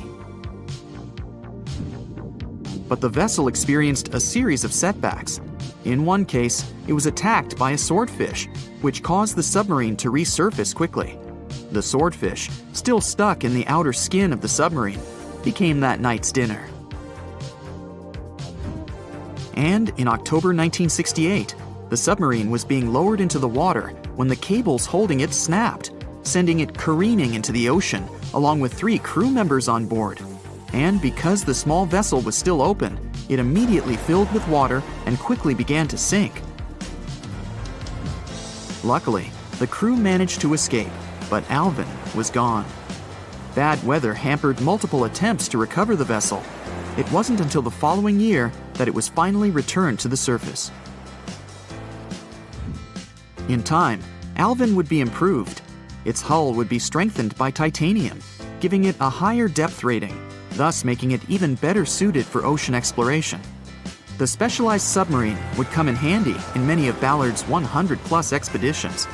The man was one of the first to explore an underwater mountain chain called the Mid-Atlantic Ridge in the Atlantic Ocean. And when he found thermal vents in the Galapagos Rift in the late 70s, he also helped discover and document the process of chemosynthesis. That's a complicated chemical synthesis of food energy by bacteria. But his biggest discovery was still to come. Ballard claimed he'd never been a Titanic fanatic, but he eventually became obsessed with finding the ship after watching other explorers try and fail. As he said, Titanic was clearly the big Mount Everest at the time. Many others had tried, many that I thought would have succeeded, or should have succeeded but didn't. Ballard began thinking about finding the ship as early as 1973, and 4 years later, he actually made an attempt. He used the deep-sea salvage vessel Sea Probe, which was a drill ship equipped with cameras and sonar. But he was forced to give up when the drilling pipe broke. It just wasn't his time. In the early 80s, a Texas oil man named Jack Grimm tried to find the wreck on 3 different occasions. Once, Grimm was actually right over the Titanic, but his equipment failed to detect it. That's what we call extreme bad luck. Ballard was just biding his time. He needed a plan and some help. The first issue was getting down to the bottom of the Atlantic.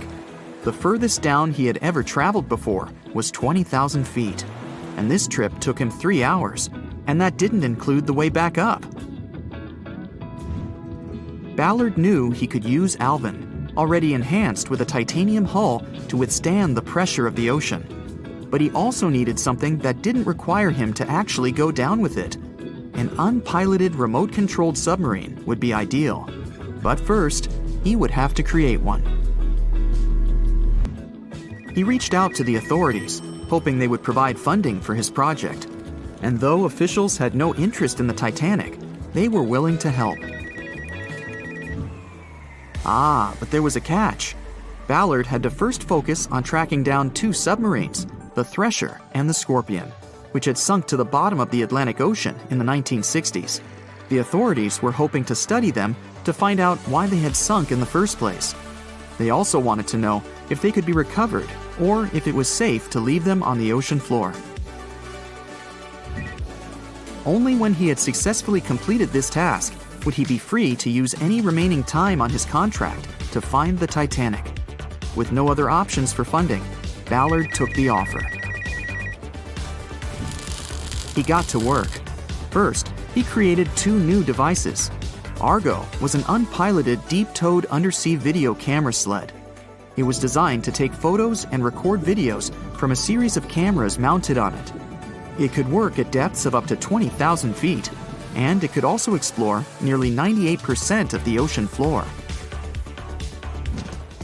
Argo was supposed to be tethered to a boat. As the boat moved, Argo would be pulled behind, floating just above the ocean floor. The camera would then transmit images to the surface. The second device was a small robotic vehicle called Jason Jr. It was also controlled remotely, which allowed the crew inside a submarine, like Alvin, to get closer to and photograph underwater objects. Ballard was now ready. He knew he had to find those submarines quickly, and it didn't take him long. Much to his relief, the search was relatively simple, and he was able to fulfill his obligations with 12 days to spare. With almost 2 weeks to devote to finding the Titanic, he set out to explore the ocean. He focused the search close to Newfoundland, Canada, pulling Argo along the ocean floor and reviewing the images it collected. And after a few days of nothing, they eventually found riveted hull plates and a boiler. Could this be it? The next day, a ship's large bow was revealed. On September 1st, 1985, Ballard and his fellow crew members realized they had finally found the infamous ship. The discovery resulted in a mix of emotions. Ballard was excited to be the first to find the Titanic's final resting place, but he was also overwhelmed by the sense of grief for those who had suffered when the ship had gone down. Over the next 4 days, the crew explored the wreck. They found the crow's nest, from where the iceberg had first been spotted. Plus, there was finally evidence of how the massive ship had split in two before sinking, with both halves of the ship found. There was furniture and dinnerware, and sadly, several leather shoes of those who hadn't made it to safety were scattered about the ocean floor. Ballard succeeded where others had failed and became an instant celebrity around the world. You'd think that locating the Titanic would be enough for one man, but not for Ballard. In 2019, he took on the challenge of solving another mystery, the disappearance of Amelia Earhart. Earhart had attempted to be the first woman to fly around the world. Unfortunately, she disappeared somewhere over the Pacific Ocean in 1937. She and her plane were never found. Ballard hoped that his luck with the Titanic would help with finding where Earhart had gone down, but his expedition failed to find anything. And though Robert Ballard has found more shipwrecks than anybody else, it's only the tip of the iceberg. It's estimated that there are over 3 million shipwrecks in the ocean, and Ballard has only located 100 of them. Now, in his late 70s, the man is hoping to encourage young people to continue his work of exploring the ocean and its many mysteries. In 1989, he started the Jason Learning Project to inspire grade school students to pursue science, technology, engineering, and math. He has his own research vessel called the EV Nautilus, after the name of the submarine in Jules Verne's novel, a fitting tribute to the story that inspired his career. "I'll never let go, Jack. I'll never let go," said Rose. Then she did let go, and the whole movie theater burst into tears. It happened when Titanic came out in 1997. Alright, who am I kidding? It's really hard not to cry when you watch this scene for the 10th, 20th, and 50th time almost 30 years later.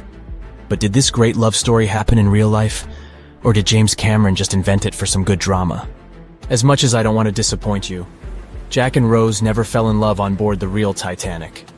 There was a real Jay Dawson on the luxurious ocean liner, but he was a crew member, and his full name was Joseph. The real-life inspiration for Rose was the American artist Beatrice Wood.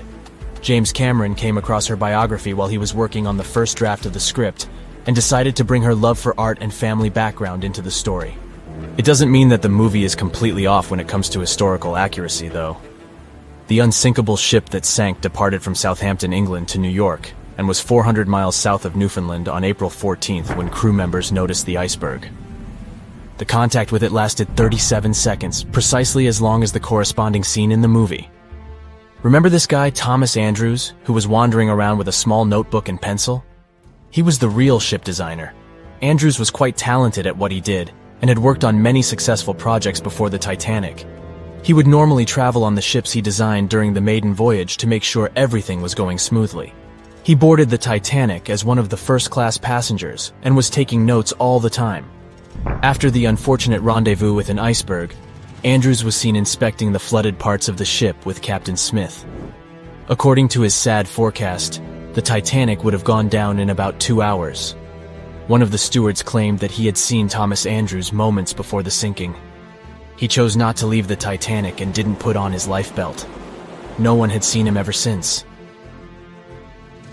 Another memorable moment from the movie is a boy playing on one of the decks with his spinning top. This was an accurate recreation of a real photo that was taken on board the Titanic on April 11, 1912. The passengers in the photo are first-class passengers Frederick Spedden and his 6-year-old son Douglas. The family was going back home to America after traveling around Algeria. When the evacuation of passengers began, Spedden's nurse told him they were going to see the stars. They say he had successfully slept through the entire drama and woke up safe and sound in a lifeboat the following morning. His father had also survived the sinking. Sadly, an automobile accident took the life of Douglas just 3 years later. One of Titanic's most charismatic ladies, both on the screen and in real life, got her nickname Unsinkable Molly Brown for a good reason. Several witnesses remembered she was, indeed, trying to persuade others in her lifeboat to go back and save more lives, just like in that heartbreaking scene from the movie. When Carpathia came to the rescue of the surviving Titanic passengers, Margaret Brown was helping lower-class survivors and involved her fellow first-class passengers in the process. Once they all got on solid ground, Brown organized a survivors committee. She awarded the captain of the Carpathia for rescuing so many people and was really upset she hadn't been allowed to testify at the Titanic hearings because she was a woman. You won't see any fumes above the fourth pipe of the ship in the movie. It's not a technical mistake. The Titanic, indeed, had it only for more impressive looks and didn't really need that pipe. Back in 1911, the year before our hero's departure, large ships would mostly sail with 4 chimneys. They needed those to draw heat and fumes from their massive boilers. The Titanic was a real engineering gem that only needed 3 chimneys to function. So the 4th was added for balance. They thought the public would have been disappointed to only see 3 pipes on the greatest ship of all time. The movie had an impressive budget, $200 million, but even that wasn't enough to cover all the possible costs. Cameron knew they had to save some money, so they built the replica of the liner only on the starboard, which means the right side. They chose this side to make things look more realistic. The wind at the filming location was moving mostly from north to south, so with the fumes going out, it looked like the liner was actually moving through the ocean. But if you remember one of the first scenes with the Titanic departing from Southampton and people waving, you'll understand why the crew had a problem with it. The real ship was docked at the port, or left side, there. They found a brilliant solution and just flipped the scene horizontally to make it look real. The letters and buttons on costumes were reversed, and actors walked in the opposite direction for everything to be changed in post-production. One of the scenes I can't watch without tears is the elderly couple holding on to each other as they go down with the Titanic. The couple who inspired this heartbreaking episode were real people, some of the richest passengers of the not-so-unsinkable ship. They were Isidore and Ida Strauss, and they owned Macy's. When news of the disaster spread, they put on life jackets and ran to the decks along with others. Ida stepped onto the lifeboat, but Isidore refused to do so before all the ladies and little ones were there. Ida didn't want to leave her husband. She climbed out of the lifeboat and handed her mink coat to her maid, saying she would no longer need it. Isidore wrapped his arms around Ida, and they remained on the bridge of the ship until a huge wave swept them both into the sea. So the bed scene wasn't that accurate, and James Cameron later admitted he had taken some license as a director. You know this guy who was drinking from a flask next to the main characters as the ship was going down? His name was Charles Jugan from England, and he was in charge of 10 bakers, 2 confectioners, and a Vienna baker aboard. He was expecting to earn a real lump sum and would have been one of the best-paid crew members if everything had gone well. The night the iceberg hit, Joe Hin was off duty, taking a rest in his bunk. He immediately woke up and sent his bakers to deliver bread to lifeboats. He then returned to his room for a drink. Once he came back on the deck, he helped others get in his assigned lifeboat. There was no more room for Charles inside, so he ended up on the outside of the rails of the ship. Finally, when the Titanic submerged, he just swam away, and as the sun rose again, he found one of the lifeboats and was rescued by Carpathia. The contents of the flask must have helped him survive. The well-dressed man who decided to stay on the Titanic forever was American businessman Benjamin Guggenheim. That last name probably sounds familiar, and yes, he was from that famous family. Guggenheim was traveling with his valet, his significant other, a singer from France called Leontine, her maid, and their chauffeur. They all boarded the Titanic in France during one of the short stops it made after leaving Southampton. When disaster struck, Benjamin was helping the ladies get in their lifeboat. He reportedly said they were only saying goodbye till the next day. He was sure the ship would be quickly repaired. After helping many women and youngsters get in the boats, Guggenheim chose not to fight over the remaining seats. He and his valet returned from the decks to their first-class suite and put on their finest suits to go down like gentlemen. The Royal Mail Ship, or RMS Titanic, easily the most famous steamship in history, was once the symbol of luxury and dreams that promised to come true. It took 3 years and 3,000 people to construct it. On April 10, 1912, the brand-new ocean liner greeted its passengers with the smell of fresh varnish, paint, and newly sawn wood. Back then, they still used lead for the production of paint and linseed oil as a binder, so that smell must have been powerful. When it was fully operational, the giant vessel consumed around 850 tons of coal per day, and the passengers would also smell its fumes. Another odor that must have filled the Titanic's decks, at least the first-class ones, was the new scent by the famous French perfume house Guerlain. It was released earlier in the same year and quickly became a hit with the well-off ladies. The perfume that you can still buy today is a mix of violets and iris with creamy vanilla. On the dramatic evening of April 14th, when Titanic only had hours to live, the unknowing waiters were serving oysters, lamb and mint sauce, roast duck with applesauce, and other delicacies to their first-class guests. The second class was filled with the smells of curried chicken, spring lamb, and roast turkey. Third-class passengers had simple gruel and biscuits that night.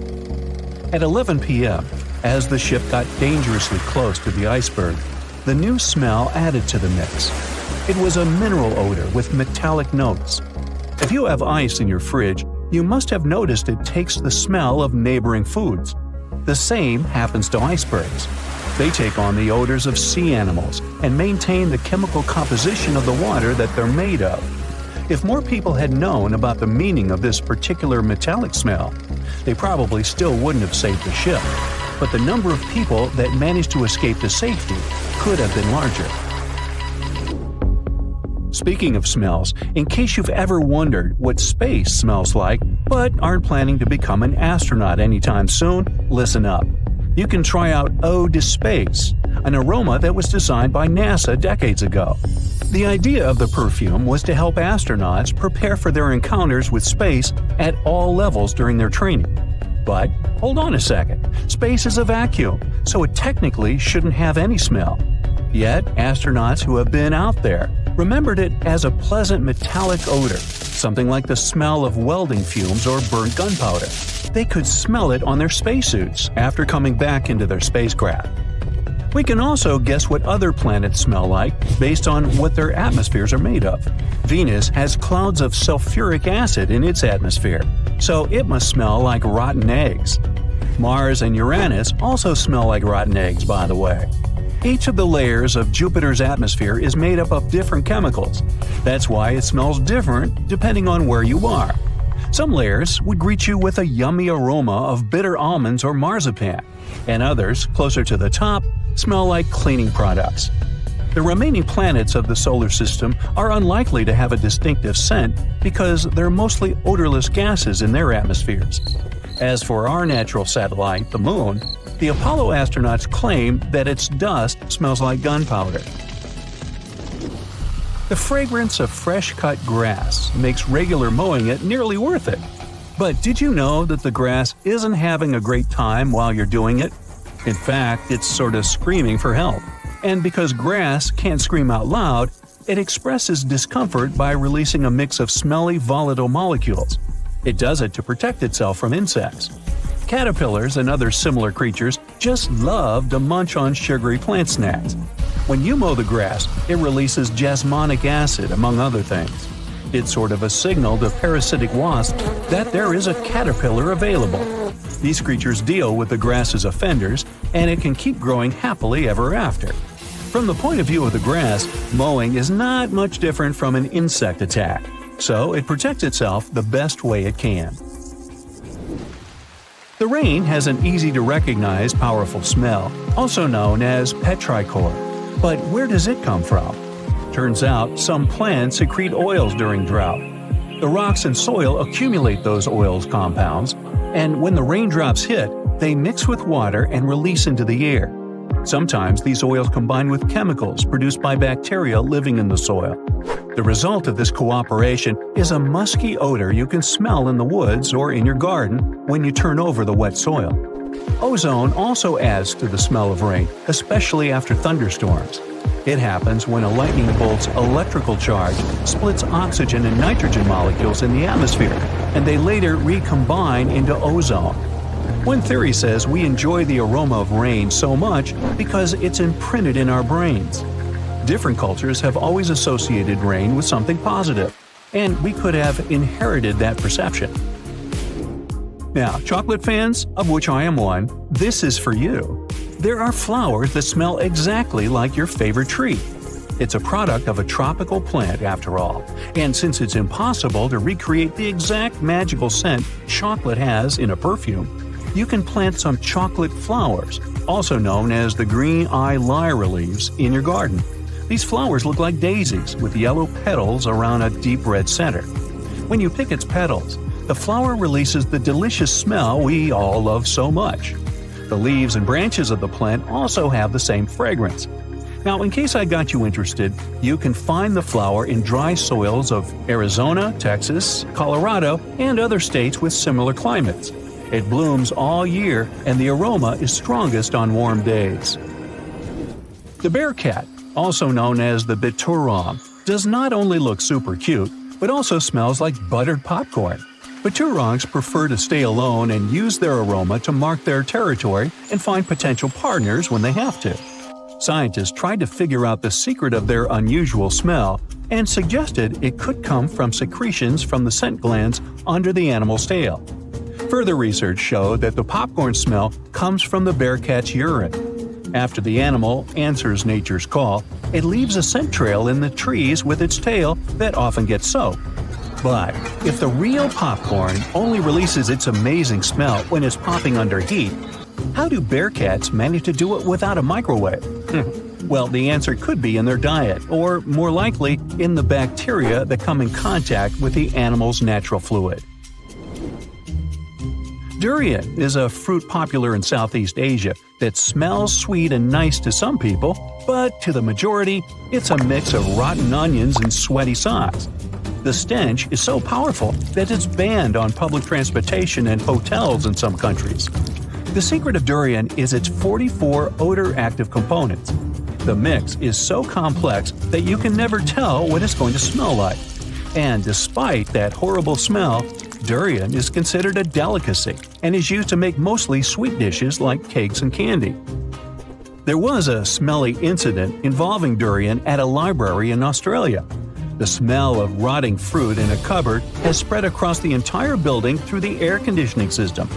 They mistook it for gas leakage and had to evacuate around 500 students and teachers. Well, that stinks. And finally, if you've ever been to natural hot springs or went to see some geysers, you'll never forget the smell of hydrogen sulfide, or less poetically, rotten eggs. It's actually not only yucky but also highly flammable, but it can also be quite useful. Most households in Iceland use geothermal springs as a source of hot water. Although it doesn't smell fresh, it's perfectly safe to drink, and the smell doesn't stay on your body after you take a shower. So there. It was the biggest ship ever built in its time, and it was supposed to be unsinkable. But within days of steaming out on its first voyage in 1912, the Titanic was gone beneath the relentless waves of the North Atlantic Ocean. And of its more than 2,200 passengers and crew, only 706 survived that dreadful night. Would a smaller ship have fared any better in the same situation? Did the size of the iceberg truly matter in the end?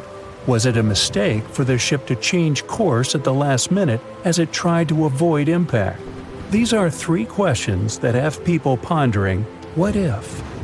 We do know that Titanic was considered an engineering marvel in its day. Designed by Thomas Andrews for the British shipping company White Star Line, it was just over 880 feet long and 175 feet tall. Built with abundant space for 840 staterooms, a swimming pool, a squash court, a gym, and 2 dining rooms. But it was below deck that one of its most impressive new features could be found. Titanic's hull was divided into 16 compartments designed to be watertight. Up to 4 of these compartments could take on water in the event of a breach, with the remaining 12 helping to keep the damaged ship afloat. It was thanks to these compartments that the ship was regarded as unsinkable. Rumor has it that Philip Frank, White Star Line's vice president, even declared, "There is no danger that Titanic will sink. The boat is unsinkable, and nothing but inconvenience will be suffered by the passengers." On April 14, 1912, that proved to be mistaken when Titanic struck an iceberg. As ice ripped along the ship's hull, several of those watertight compartments ruptured. It took only 2.5 hours for Titanic to sink. Did the size of the iceberg that hit Titanic seal its fate? Would a bigger or smaller iceberg have made any difference? Icebergs come in a wide variety of shapes and sizes. They are pieces of ice that have broken away from glaciers or ice shelves in the Arctic and Antarctic, and are now wandering across the ocean until they eventually melt. One of the tallest icebergs ever found would have easily dwarfed Titanic. Discovered in 1957, it was 550 feet high. That's close to the height of the Washington Monument. Imagine ramming into something that big. Smaller icebergs, though, can turn out just as dangerous. Some are the size of houses and called bergy bits. Others, closer to the size of a car, are called growlers. These can be much harder for ships and boats to locate, making them more difficult to avoid. And, though smaller, they can produce a lot of damage when hit. It's also critical to recall that icebergs are always bigger than they seem, with the majority of their mass lurking below the ocean surface. In fact, over 80% of an iceberg's volume is underwater. Most of its sharp, jagged edges cannot be seen. Roam too close, and you risk damaging your ship's hull. Because Titanic had little notice of its impending doom, a smaller iceberg, struck at the same angle, could still have been enough to bring that mighty ship down. Now, it's possible that had the iceberg been larger, it would have been spotted sooner. Titanic might have had time to alter course and avoid the impact. But missing that one iceberg would not have guaranteed Titanic's safety. It was traveling in a dangerous stretch of the Atlantic called Iceberg Alley. It's located 250 miles east and southeast of Newfoundland, Canada. Behind one iceberg, there could be another, and another after that. And so the crew on board had to remain very attentive to avoid several potential collisions, not just one. A smaller ship might have been better suited for the trip. Titanic's size was certainly a challenge when it came to steering. In fact, it had just left her dock in Southampton when it nearly collided with another smaller ocean liner, the SS New York, missing it by just 2 feet. The gigantic steamship was obviously not made for maneuvering quickly in tight quarters. A ship that size required time and space to change course. But when it comes to ships versus icebergs, a ship's size doesn't always matter. The Islander was a steamship designed to travel the Inside Passage in Alaska. In the summer of 1901, it struck an iceberg, which tore a hole in the front portion or bow of the ship. The vessel did not sink right away, and the crew tried to steer it to safety. Ultimately, its bow completely submerged, and its stern was lifted up and out of the water. It didn't take much longer before the ship sank completely. Of the 168 passengers and crew members, 128 survived, and $3 million in gold was lost. Islander had a 240-foot hull, making it almost a quarter of the size of Titanic, and that smaller size didn't seem to be much help in preventing a collision with an iceberg. And then there was the Hans Hedtoff in 1959. Also known as the Little Titanic or the Danish Titanic, it was referred to as the safest ship afloat. It was 272 feet long with 95 people on board.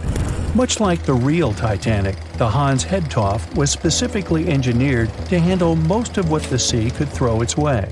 Along with its double steel bottom, it also had an armored bow and 7 watertight compartments. How could such a ship sink? But it could, and it did. It was on its first voyage, returning to Copenhagen, when it ran into trouble. On January 30th, it hit an iceberg. An SOS was sent, but when the Johannes Cross arrived to help, the Hans Hedtoft was nowhere to be found. The only evidence of the ship's existence was a lifebelt that was washed ashore in Iceland 9 months later. Again, the ship's smaller size didn't work in its favor. A smaller size of Titanic wouldn't have guaranteed a safe voyage in 1912. The final what-if concerns the last-minute choice when the iceberg was spotted and the alarm sounded. First, Titanic could attempt a complete stop, but this wasn't an option as the ship needed a half a mile to come to a halt, and the iceberg was a mere 900 feet away. Second, the Titanic could attempt to avoid the iceberg by steering away from it. This is what the captain ordered, but the attempt was unsuccessful, resulting in a deep gash across the ship's hull.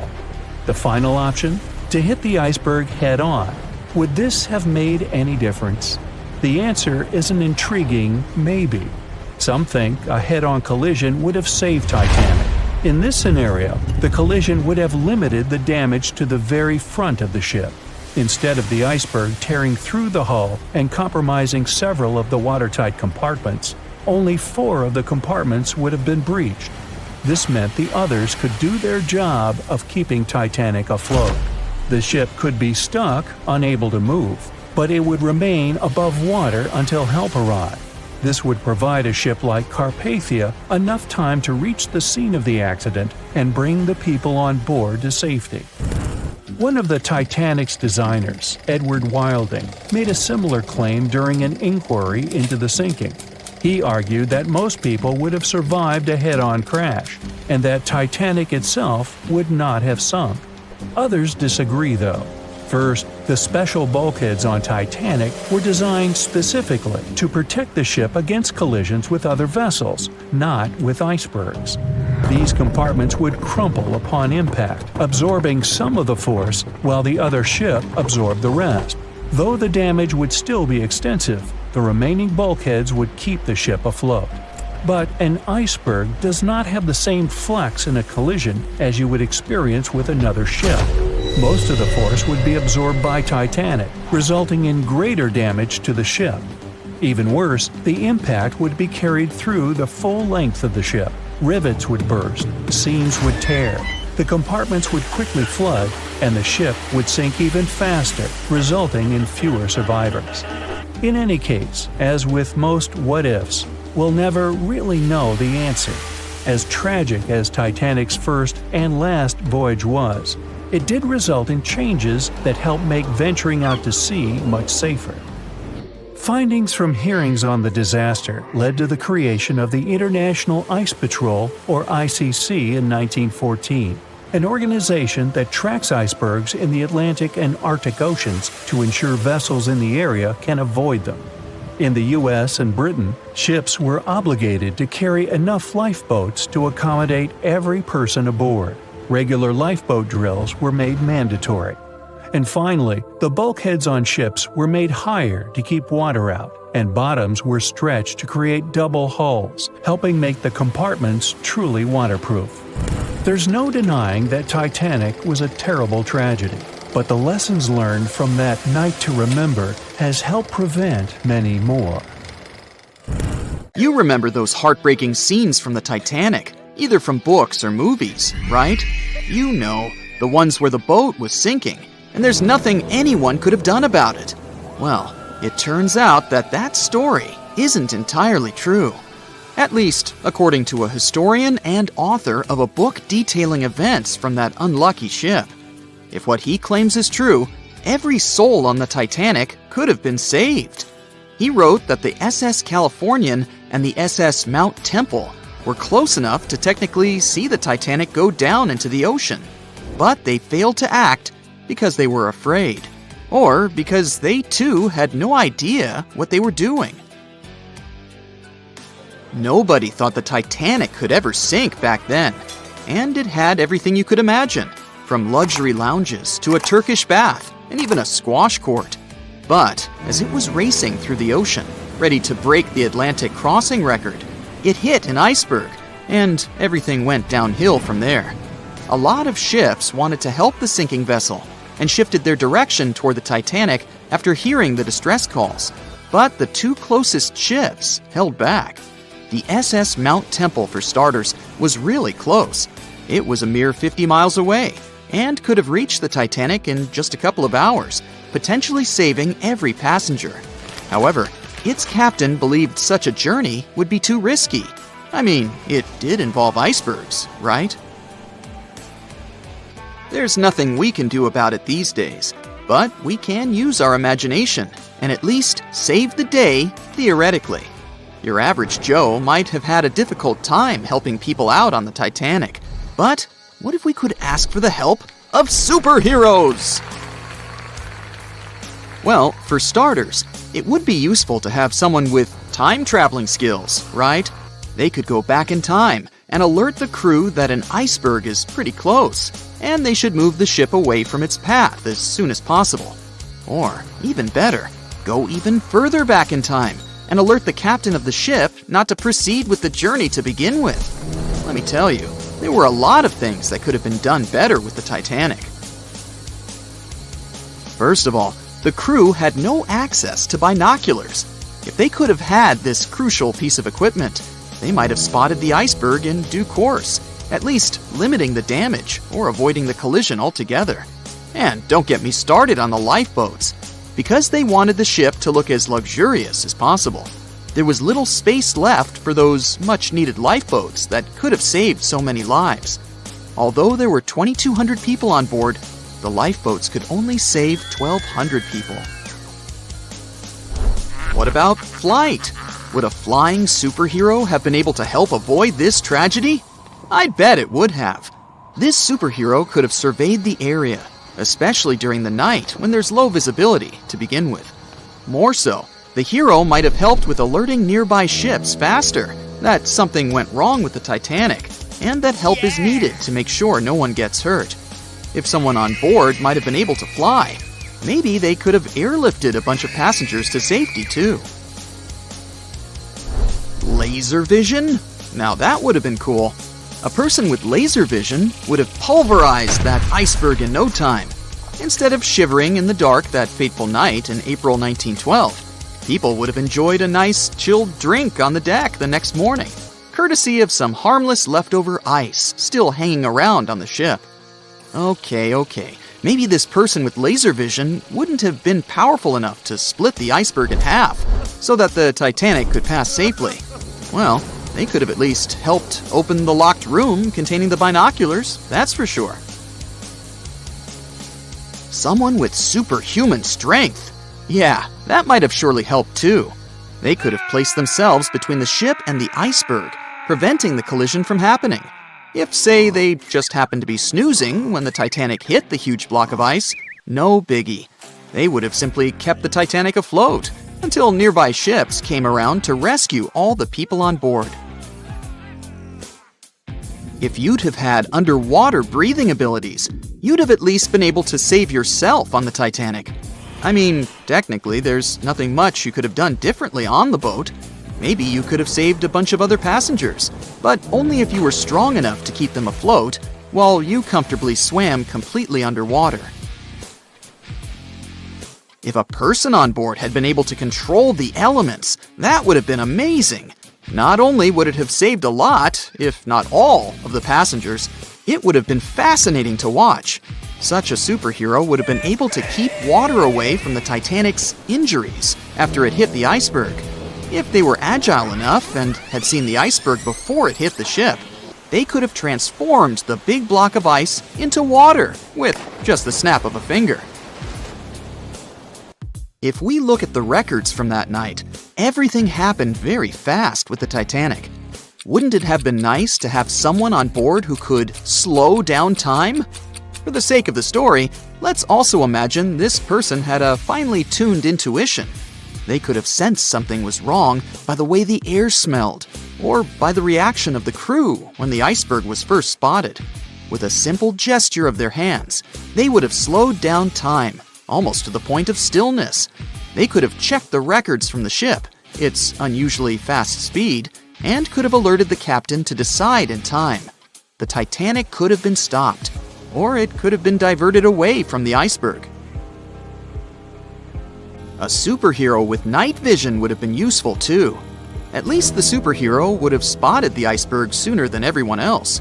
Given that the hero could have seen a lot better in low light conditions, that hero would have probably better managed the rescue efforts that disastrous night. Invisibility? Would this superpower have saved the Titanic from sinking to the bottom of the Atlantic? I could think of a possible scenario or two. Anyone with the power to become invisible whenever they want to would have probably gone snooping around the ship. I mean, you have to remember, the Titanic had some of the most important members of society on board. It wasn't just any regular boat. It was probably buzzing with the latest gossip. In between all that mundane information, this superhero could have overheard the captain saying they were going faster than they should have, or that there weren't enough lifeboats to save everyone in case there was a major problem. Who knows what this curious superhero might have done with all this information? Some sort of sorcerer would have saved the Titanic if they were on board, I'm sure. There has to be some sort of magic spell in a book out there that's useful for sinking ships, right? Maybe one that could have helped weld the metal back together after it got hit by the iceberg. Or maybe one that could have airlifted the entire vessel to safety after it got hit. How about a spell that would have transformed the Titanic into a submarine, creating a protective layer around it so it could comfortably move under the sea? That surely would have been cool, and would have offered passengers a truly unique experience. The ability to speak to animals, or fish, would have certainly been useful too. Even if all else failed, so the Titanic would have still struck the iceberg, and it would have still been filled with water and ended up near the seabed, people could have still been saved. That's because you'd have had someone on board who could have instructed dolphins to carry people to safety. I'm sure those intelligent creatures would have been happy to help. Everyone knows the story of the Titanic, but not many people know that Titanic had two sister ships, and that on the night of its sinking, one of them was rushing to help but didn't make it in time. Bad luck seemed to follow the trio of ships, but each one of them had glorious moments that live in the minds of those who sailed in them. Keep on watching to discover a story of awe, ingenuity, and ill fate. And don't forget to click the subscribe button and turn notifications on to join us on the bright side of life. You know how the iceberg hit the Titanic, how the band played to the end, and how the whole tragedy unfolded, but before it happened, it would have seemed an impossibility for such a ship to meet the end it did. None of that could have been foreseen by White Star Line, the company who built the Titanic, who had high hopes for what the unsinkable ship and its sister ships, the Britannic and the Olympic, would accomplish. The Olympic was the first of the trio to make sail on June 11th, 1911, heading towards New York. The sheer size of it would wow the crowds. The Olympic's maiden voyage went without incident, and a crowd of 8,000 people in New York got to explore its luxurious accommodations while it was docked there. There were high expectations for the massive ship, but just around 2 months later, the Olympic crashed with the HMS Hawk. The Hawk got the brunt of the damage, as the bow was left flat as a pancake. After the crash, the Olympic made its way slowly back to Belfast, where the Titanic was being constructed. On the dock, people could see the two enormous ships side by side, as parts of the Titanic were used to put the Olympic back in shape. A rare sight to behold. And on April 14th, 1912, the Titanic hit an iceberg, and minutes later, the crew radioed nearby ships for help. That night, the Olympic was returning from New York when it received the distress signal. The ship turned around and rushed at full speed towards the Titanic, but they were so far away that they would have arrived next night.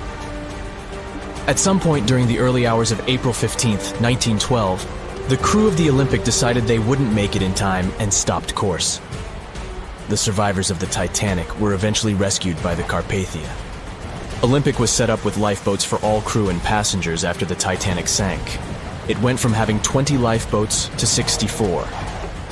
Changes were also made to the watertight bulkheads, and an extra hull to construct a type of double hull was installed. It was determined that a double hull would have kept the Titanic from sinking. For several years, Olympic was used in the war effort against Germany. Throughout the years, Olympic carried over 200,000 passengers, which included thousands of Americans fleeing from Europe and troops battling during World War I. One of the most significant moments for this ship was when it struck a German submarine and sank it. It was discovered that the submarine was preparing to fire a torpedo on the Olympic before Olympic rammed it. The Olympic ended up sailing the seas for 3 decades, which earned her the nickname of the Old Reliable, despite some previous accidents. It went on to help the survivors on the HMS Audacious when it was sinking, and do what it couldn't for its sister, Titanic. Eventually, bad luck caught up with the Olympic. The ship crashed with the Nantucket Lightship, and the crash signaled the beginning of the end. Beaten up, and after years of service, the Olympic was demolished and scrapped for parts. The Old Reliable saw many years of service and thousands of passengers, but the Britannic's journey was shorter-lived. When the Titanic sank, White Star Line was faced with a problem since they already had another enormous ship in the works. White Star Line began construction on the HMHS Britannic on November 30th, 1911, around 4 months before the Titanic sank.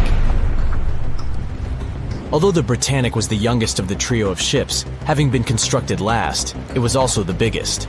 They intended to name it Gigantic, but after the Titanic's disaster, they changed the name to Britannic, since they considered it to be a lucky name. With the Titanic sinking, the White Star Line underwent rigorous investigation, and many changes were made to the Britannic's design. The Britannic looked very similar to the Titanic, and it had what was at the time the largest marine turbine in the world, able to reach faster speeds than the Olympic. With Titanic's fate fresh in their minds, everything possible was done to ensure the safety of this newer ship. The Britannic was eventually launched on February 26, 1914, almost 2 years after Titanic met its end. After the Titanic's disaster, the White Star Line wanted the Britannic to redeem their name. The Britannic was on its way to becoming a successful ship.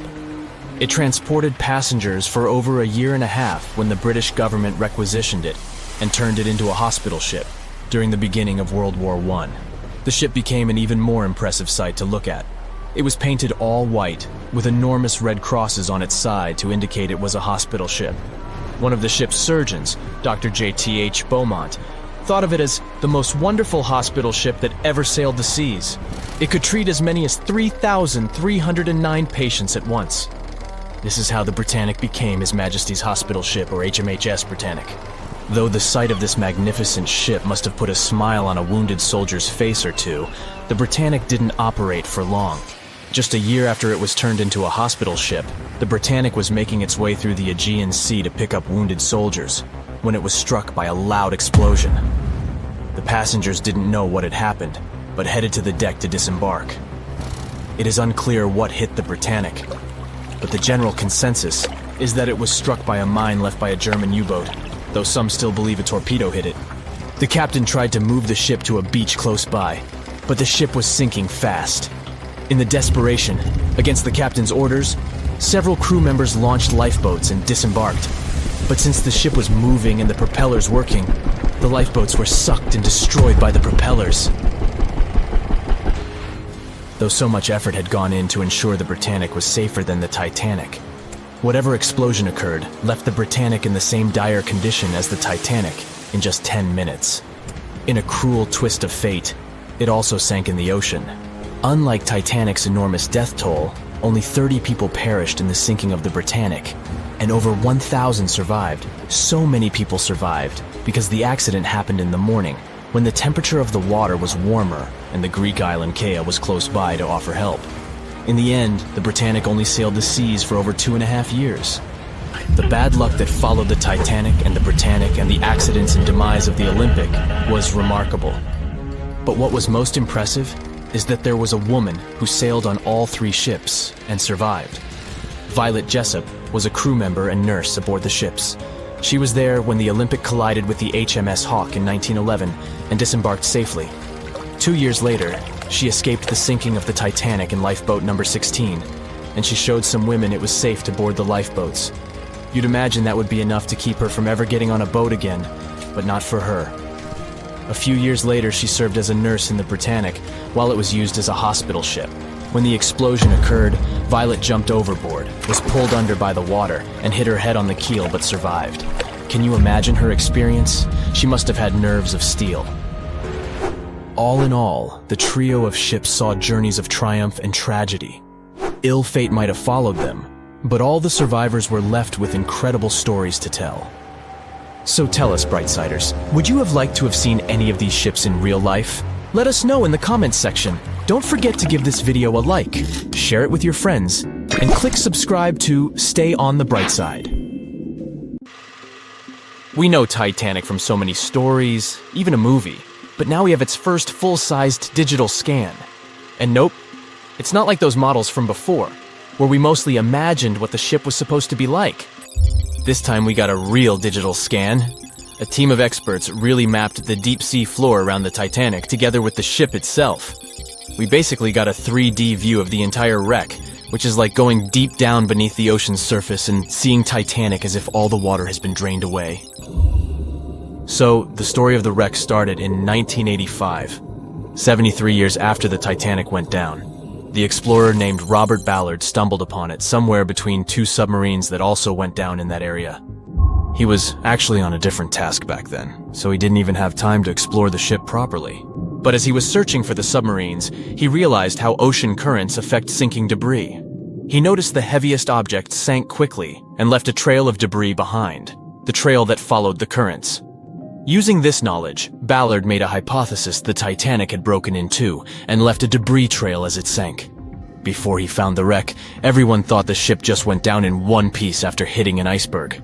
So everyone knew where the ship was so the adventure could start, or not. It was hard to explore it. The ship is enormous, and the dark depths of the ocean make it really difficult to capture its whole body in one go. So we mostly relied on glimpses of the decaying ship, and had to settle with teasing scattered parts of the whole picture and filling it up with speculations and stories. But in the summer of 2022, we finally got something different. A team of experts from Magellan Loaded, a company specializing in mapping the deep sea, teamed up with Atlantic Productions, who were making a documentary about the project. They embarked on a mission to capture the complete view of the Titanic. They used submersibles.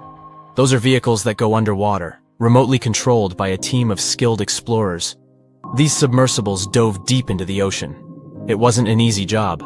They spent over 200 hours collecting information about the entire length and breadth of the wreck. It was like a real-life treasure hunt. But instead of finding gold and jewels, they took something even more precious. Over 700,000 images of the Titanic from every angle possible. Yup, they took photos of every tiny part of the ship, even the not-so-interesting bits most of us would usually skip. Even mapping the muddy parts was an important part, because it helped fill in the gaps between the more exciting things they discovered. And this was a way for all of us to finally get a detailed 3D reconstruction. Even though it's been more than 100 years, you can still recognize the bow of the Titanic, covered in rust that hangs down like stalactites. On top of the bow is the boat deck, where a big hole gives us a glimpse into the empty space where the grand staircase once stood, like a window into the ship's glamorous past. Its stern is now a wild mess of twisted metal. As the Titanic went down, this part collapsed and spiraled into the seabed. The bow and the stern ended up separated by about 2,600 feet. There's a vast field of debris surrounding this giant, stuck on the seafloor. This debris is like a scattered treasure trove, full of intricate metalwork from the ship, statues, and even unopened champagne bottles. There are also personal belongings that went down together with the ship, like dozens of shoes resting across the seafloor. It was a tough task to do, go down and take all those pictures. It may not sound that hard at first, considering it was the vehicle that really immersed itself into such deep parts of the ocean, not the people. But studying the ocean is hard. We haven't explored, mapped, or even seen over 80% of it. The conditions are harsh, and the pressure becomes more intense the deeper you go. And their vehicle had to dive down to nearly 13,120 feet below the surface. That's like 12 Eiffel Towers stacked on top of each other.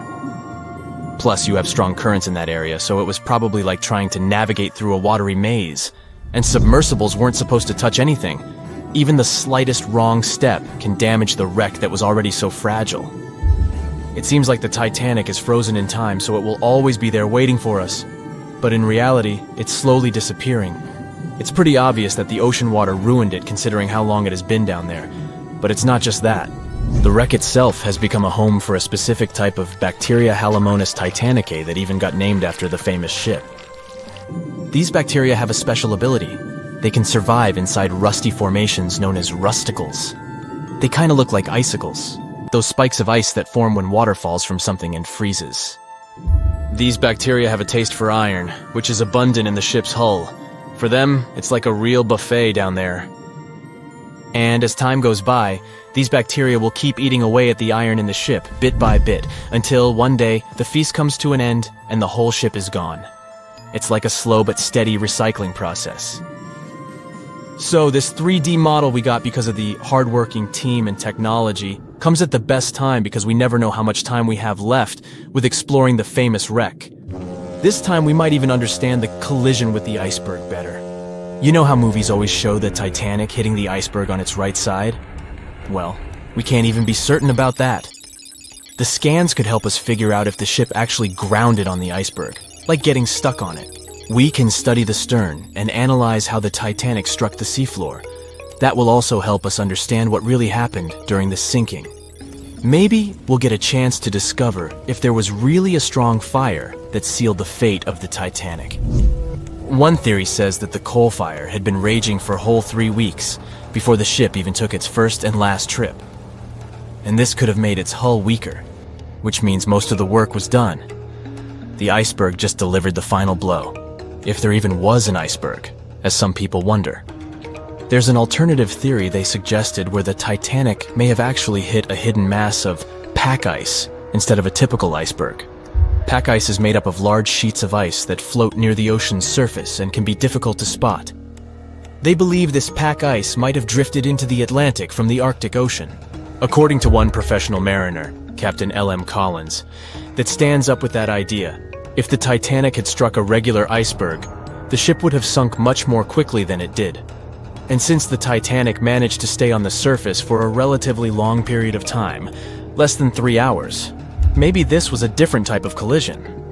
The mariner also said there are differences in what people said they saw when the Titanic sank.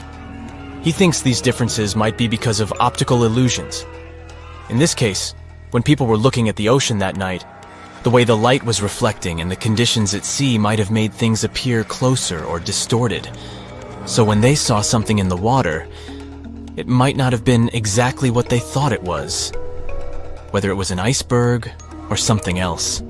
Binoculars might have helped the crew members to spot the potential danger, but unfortunately, they didn't have any.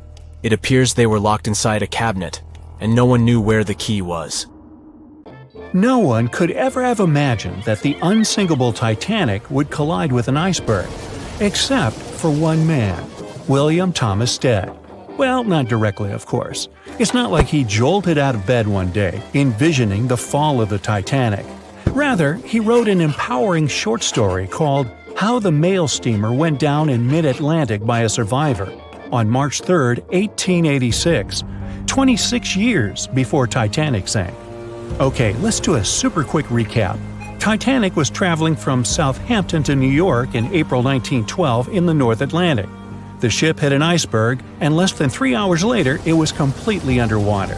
Out of 2,208 people on board, just 706 survived due to the limited number of lifeboats and icy cold water. Another passenger ship, Carpathia, heard the distress call, picked up the survivors, and brought them safely to New York. The short story William Stead wrote was about Thomas, a British sailor, who got on a passenger liner bound for the U.S. At one point, the protagonist realized there weren't enough lifeboats for everyone on board the ship in case something happened. A couple of days later, heavy fog covered everything in sight. Luck was not on the liner's side, and it collided with a stray ship, just like Titanic struck an iceberg. Only 200 out of the 916 people made it safely to the U.S. The main character managed to survive by jumping into the water and climbing into one of the lifeboats. Now, you'd think that the story riled up everyone in the industry to add extra lifeboats on ships. But sadly, it received very little attention when it was published. Even more tragically, William Thomas Stead was on Titanic when it sank, and he didn't make it. The survivors who knew Stead mentioned that he had always been cheerful and had loved to chat during meals. He complimented the ship's design and how sturdy it was. Witnesses also talked about how he had been helpful when the ship had been sinking, having given his life jacket to someone else. He was a journalist by profession and was on his way to New York for a ceremony. One of his most important contributions to modern journalism was the use of illustrations in every newspaper article. He also introduced newspaper interviews, and they're still used to this day along with illustrations. But this story wasn't the only published work that predicted the disaster.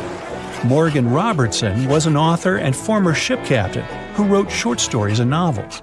His most notable novella is The Wreck of the Titan. It's also known as Futility. The book was written in 1898, 14 years before Titanic. It was a fictional story about the Titan, an ocean liner similar to Titanic, which was crossing the North Atlantic. It's also a coincidence that Titan was just as fast as Titanic and shared many other similarities, like size and design. The book described it as unsinkable and the largest ship to hit the ocean at the time. That's what they said about Titanic, too. Another eerie similarity was the limited number of lifeboats it had. The story took place in April, and that's when Titanic set off on its journey and hit the iceberg. The Titan story also mentioned that barely anyone had survived that horrible accident. Unlike Stead's story, the protagonist of Robertson took a different path. The Titan sinking happened somewhere halfway through the book, so after the accident, the main character went on with his life. The book was brought back into the spotlight after the Titanic disaster. How could someone describe the events that took place almost a decade later so accurately? Many started to believe Robertson could see the future. But the reality was that Robertson knew his way around a ship. It was easy for him to write down the nitty-gritty of things without doing more research. Realistically, one of the biggest threats for ships at that time was hitting an iceberg or colliding with other ships. The next story sounds somewhat mysterious. Once, Alex Mackenzie heard a voice that warned him not to board Titanic. But when he turned around, there was nobody there. As he continued walking, the voice spoke to him again, but this time it was louder and more distinct. He took the warning seriously and decided to cancel the trip and go back to Glasgow, Scotland, his hometown. His grandparents weren't too happy to find him back home instead of on Titanic. After all, the ticket was very expensive. That disappointment very soon disappeared when they heard that the ship had struck an iceberg. John Coffey was a member of the crew of Titanic, but he decided to ditch the ride when the ship stopped at his hometown in Queenstown, Ireland. His inner voice told him to get off the liner, and he did. He was only 23 at the time, and for someone his age, it could be a major career boost and an opportunity to grow. Despite the horrible tragedy, the guy signed to work with the RMS Mauritania just months after the Titanic sinking. Talk about commitment. Some added info was revealed about what may have contributed to the fall of Titanic. The constructors insisted that the ship was unsinkable, but many people later theorized that the vessel's steel plates had been too frail for the freezing Atlantic water. It may have caused the rivets to pop, allowing ocean water to seep inside. Another theory is that there may have been a fire in the hull of the Titanic that had been raging for 3 weeks before the voyage. The fire softened the steel, allowing the iceberg to cut through it like a hot knife through butter. Some pictures before the ship set off on its journey show black marks on the hull, which could have been caused by fire. Either way, the iceberg would have caused significant damage in any case, no matter if there was a fire or not. Some people also blame those who designed the Titanic. The ship was built with large joints at the bottom, which probably snapped easily during the collision. Of course, these are all theories, but we know for a fact that the iceberg was the main character of this drama, and that the works of Stead and Robertson should have been taken seriously. Either way, this should be a lesson for the future, helping to prevent similar tragic accidents. By the way, ocean liners and passenger ships wouldn't exist if it hadn't been for Thomas Newcomen. In 1712, he invented a steam engine that was so strong it could produce enough energy to power a ship. And a century later, in 1819, the first steamship traveled across the Atlantic Ocean to Liverpool, UK. It only took the vessel 29 days to cross the ocean. The passenger ship industry boomed in the early 1900s when it became easier for people to move to America or go on holidays. As decades rolled by, the use of aircraft stole the spotlight from passenger ships, since planes were faster and more efficient. Nowadays, it's quite rare for a passenger ship to collide with anything in open water. Modern technologies can detect anything that can pose a threat and even predict stormy weather. Cruise ships these days are giants compared to the vessels of Titanic's era. Modern ships can carry almost twice the number of passengers and have amenities folks back then could only dream of. Most cruise ships these days have several restaurants to choose from, multiple swimming pools, and game rooms to catch a break. If you're in the mood for some fun, you can watch live performances. Don't forget about the helicopter pad, because why not? Don't worry if you start feeling unwell. The in-house doctors are always there to help any passenger in need. And these ships are only going to get bigger. Putting Titanic and a modern cruise ship side by side is like comparing a corgi to a Doberman. Back then, Titanic was the biggest and most cutting-edge vessel anyone could dream of. So, who knows what the future of cruise ships can hold? We might even have entire cities floating around. That would be a really big boat. The year was 1854, and the SS Arctic, the fastest passenger liner of its time, set out to cross the Atlantic. As it sailed through the misty veil, it slowly disappeared into the unknown. The Collins Line, an American shipping company, was started in 1818 and only began seriously trading in the transatlantic by 1835. Its steamships crossed the Atlantic from Liverpool to New York within just 10 days. Doesn't sound like a great speed today, I know, but back then, the same thing took other ships several weeks. Light on the water with their wooden hulls, powering through with a strong steam engine, those steamships were the favorite choice for many high-profile people. What could go wrong with such an advanced ship, they thought. This reminds me of some other ship everyone believed to be unsinkable. But anyway, back to the Collins Line. It grew to be a serious contender on transatlantic routes, with only one other competitor, the Cunard's Line. It was a British company also aiming to be the main force through the Arctic Passage. In 1835, the company received a new ship that traveled to Liverpool and came back to New York with the largest cargo ever at that time. From then, the Collins Line was steadily growing. It seemed like there would only be future successes for it. Unfortunately, their lavish ships became costly to run with the amount of coal used. Massive power along with weak wooden hulls meant they needed many repairs after each voyage. So, every trip ended up being expensive. But since the ships were safe and had a great reputation, people were willing to pay the price, and the company was definitely not in crisis. They had achieved something no one had managed to do before them. Like I told you, their ships crossed the Atlantic in a whopping 10 days, and Edward Collins, the owner, was very determined to maintain the pace. Their 5 ships easily outran the Cunard's Line of only 3. With this great praise, it provided more attention. Though the Cunard's ships were slower with their iron hulls, they believed there was still profit, regardless of how slowly they sailed.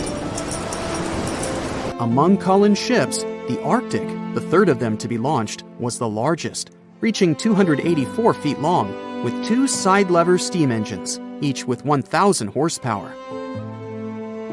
The paddle wheels made 16 revolutions a minute when at full speed. At the time of its launch, the press called it the most stupendous vessel ever constructed in the United States. But glamour and fame couldn't avoid what would come next. On the 27th of September, the Arctic was on its journey from Liverpool to New York. continuing a speed pace through the thick fog. It's possible that by that moment, after 4 years of record-breaking trips, the crew became overconfident with their sailing and the ship. Going only 50 miles from Newfoundland, they carelessly continued through the fog with no radio contact, sonar, or any other form of identifying objects, equipped only with Morse code. A smaller ship, the SS Vesta, which operated as a fishing vessel, often worked around Newfoundland. It was passing through the same path as the Arctic and crashed into its side. Shocked by the collision, the captain of the Arctic offered help to the much smaller Vesta, but it was soon clear that the damage that seemed minor on the Arctic was far worse. Beneath the waterline, a hole was letting water into the hull. The cost of the much faster wooden hull now seemed less valuable. They steered toward land, trying to plug the holes, but they weren't doing so well, and the seawater continued to pour in, filling up higher and pushing the ship down. And finally, once the engine room was full, it put out the boilers, taking away the massive power the Arctic was once legendary for. They moved slowly until coming to a complete stop. The ship continued to sink, and the order was to abandon it. At the time, maritime law allowed for the Arctic to carry only 6 lifeboats, only capable of saving 180 people. The crew and some of the passengers managed to push their way aboard and took most of the seats on those boats. Things were pretty wild, and everyone forgot about their manners, not letting the ladies and the youngest ones board first. It took 4 hours for the Arctic to sink. 150 crew and 250 passengers were on board. Those that weren't able to find a lifeboat made a desperate attempt to build their own rafts from parts of the ship. 2 days later, only 3 boats made it safely to the shore. The other 3 were never found. Believe it or not, the rescue party also saved some people that had been clinging to the wreckage for 2 days. Unlike the crew, the captain went down with the Arctic, but amazingly survived. He would be only one of 85 people that made it, out of the 400 on board. When the news arrived 2 weeks later, the public responded with great sadness to the losses. Great anger soon followed towards the poor safety measures and the crew. The press published demands to change the laws for more lifeboats. It only made sense to have enough for every person on board a ship. But they ignored those requests. This neglect would lead to more disasters in the future. Enough lifeboats would only come into maritime law some 60 years later, after the disaster of the Titanic. Edward Collins' wife and 2 children were also aboard the ship and didn't return. He was heartbroken, but didn't stop running his business. The Collins line still had a reputation to uphold, the biggest, fastest, and most luxurious on the Atlantic. Edward Collins would now build an even better ship than any other. It was named the Adriatic, and it was the largest ship in the world, 354 feet long. With 2 alternating steam engines that had never been built of this size. These steam engines at the time were at the height of engineering, though today you can only see them in models and toys. With the new addition of 2 masts, the Adriatic would also be able to sail if needed. Luckily, they made some lessons from the disaster of the Arctic. But before their new ship, the Adriatic, was built, another disaster had occurred. The sister ship of the Arctic had also sunk. They believed this second ship was desperate to stay in front of the Cunard's line and hit an iceberg somewhere during the race. This weird contest took the lives of 141 people. The desperation of Collins and his weakly built hulls pushed the company towards bankruptcy in 1858. The newly built Adriatic, costing over $1 million, had only made 1 voyage in the end. And even that voyage was considered a disaster. The ship collided with a tugboat. It still managed to finish its maiden voyage at a suitable time. After the company had gone bankrupt, they had to sell the ship for only $50,000. They removed the great giant engines, replacing them with only sails. Although it was once the greatest ship on the high seas, it was only 30 years later until it was abandoned, labeled irreparable, and anchored in a river. The other remaining ships were also sold and only used for parts. Edward Collins left the industry altogether, seeking work on dry land instead. As the Collins line was no longer in the mix, the Cunards would grow in strength. Without competition, they would win the Blue Riband for the next 30 years, and 180 years later, after producing hundreds of ships. They still have a constant presence on the seas as they provide transatlantic crossings, world voyages, and leisure cruises. To this day, the Cunard line is the only one to run ships between Europe and America, and it's great proof that it's not always the fastest that's the best.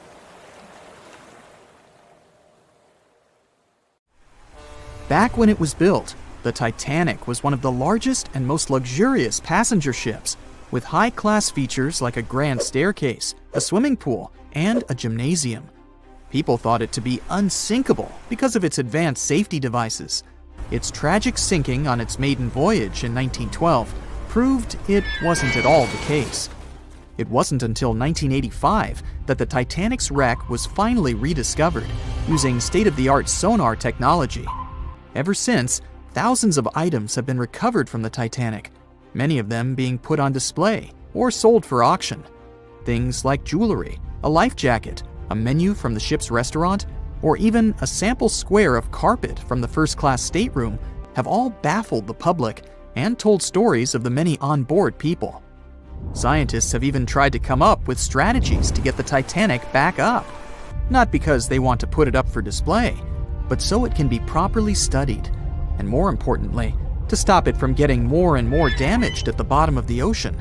Some have suggested filling the wreck with ping-pong balls to make it float, while others even considered injecting it with 198,000 tons of Vaseline. Another creative solution was proposed, the idea of using a giant claw or scoop to lift the Titanic. Nobody came up with this device. Using 500,000 tons of liquid nitrogen to trap it in an iceberg that would float to the surface was also considered, but all these potential strategies had to be eventually let go, since the Titanic is way too fragile to ever be recovered. As the Titanic's iconic bow railings are in danger of collapsing, metal-eating bacteria continue to chew away at the ocean liner's wreckage. An undersea exploration company plans to gather data about the ship's deterioration in annual expeditions. They hope this will help them learn more about the Titanic, and also more about the ecosystem that shipwrecks create. The over 100-year-old ocean liner is also being damaged by deep-sea currents daily. Some experts predict that the ship could disappear in a few decades due to holes in its hull. The deck that passengers crowded on as the ship sank has caved in. The gymnasium near the grand staircase has also fallen in, and a 2019 expedition found that the captain's bathtub, which became visible after the outer wall of the captain's cabin fell away, is no longer there. Those annual expeditions also gather data about the creatures living at the site, including crabs and corals. Surprisingly, many species have only been seen there at the Titanic wreck, so scientists are curious to find out more about them. The most famous out of all these creatures is the Halomonas titanicae. It's a bacteria, and it was discovered on the wreckage of the Titanic. What's interesting about this creature is that it's able to thrive in extremely salty environments. It's also been resistant to several antibiotics, unlike other types of bacteria. It's probably because of this superbacteria that the deterioration of the ship's iron hull happened so fast. The expedition will also look at the debris field and its artifacts. On the site, there are still traces of little personal items like clothes and luggage. One of the most interesting stories about Titanic artifacts is that of the passengers' shoes.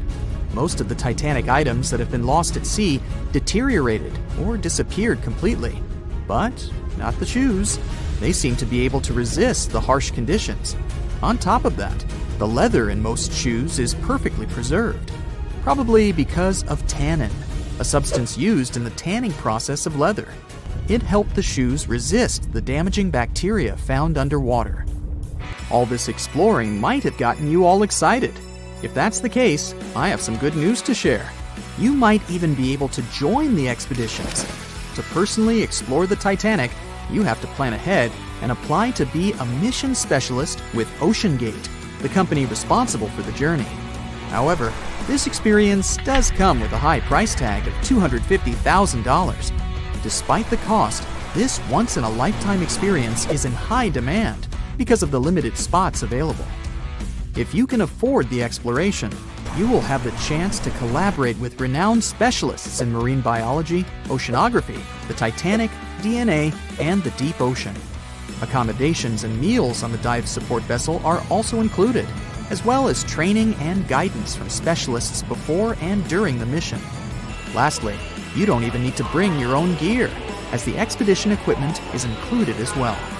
Sure, ships have evolved and modernized over the years, and these days we have technology that is way better than that available on the Titanic.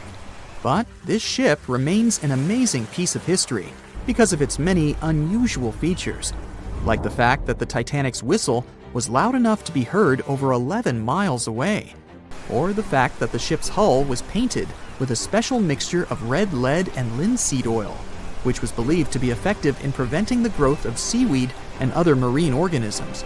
However, despite popular belief, the ship's iconic fourth smokestack was not functional and was only used for ventilation and aesthetics.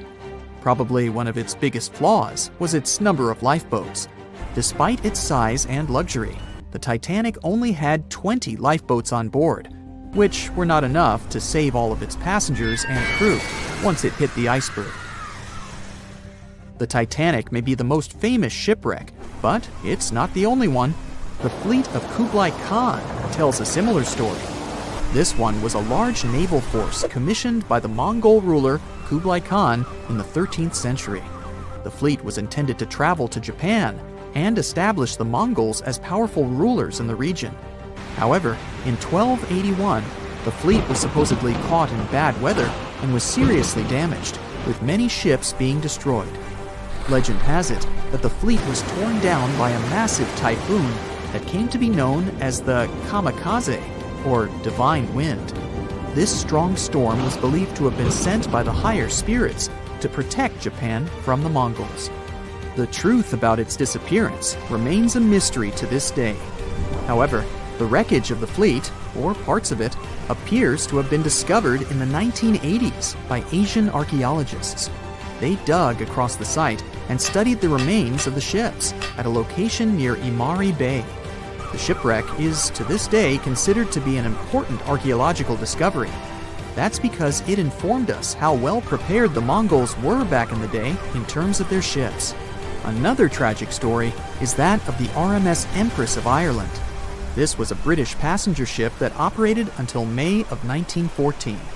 This is when the ship was sailing from Quebec City to Liverpool, but it ran into the Norwegian collier SS Storstad in the fog off the coast of Rimouski, Quebec. The collision caused a large hole in the side of the Empress of Ireland, and the ship began to quickly take on water and sink. The crew and passengers were caught off guard, and many were unable to evacuate in time. In total, 1,012 people were lost in the disaster, making it one of the worst maritime collisions in Canadian history. Rescue efforts were hampered by poor visibility and the fact that many of the lifeboats were damaged or unusable. Only 465 people survived the sinking, and many of them were rescued by the Storstad, which had remained in the area despite its damage.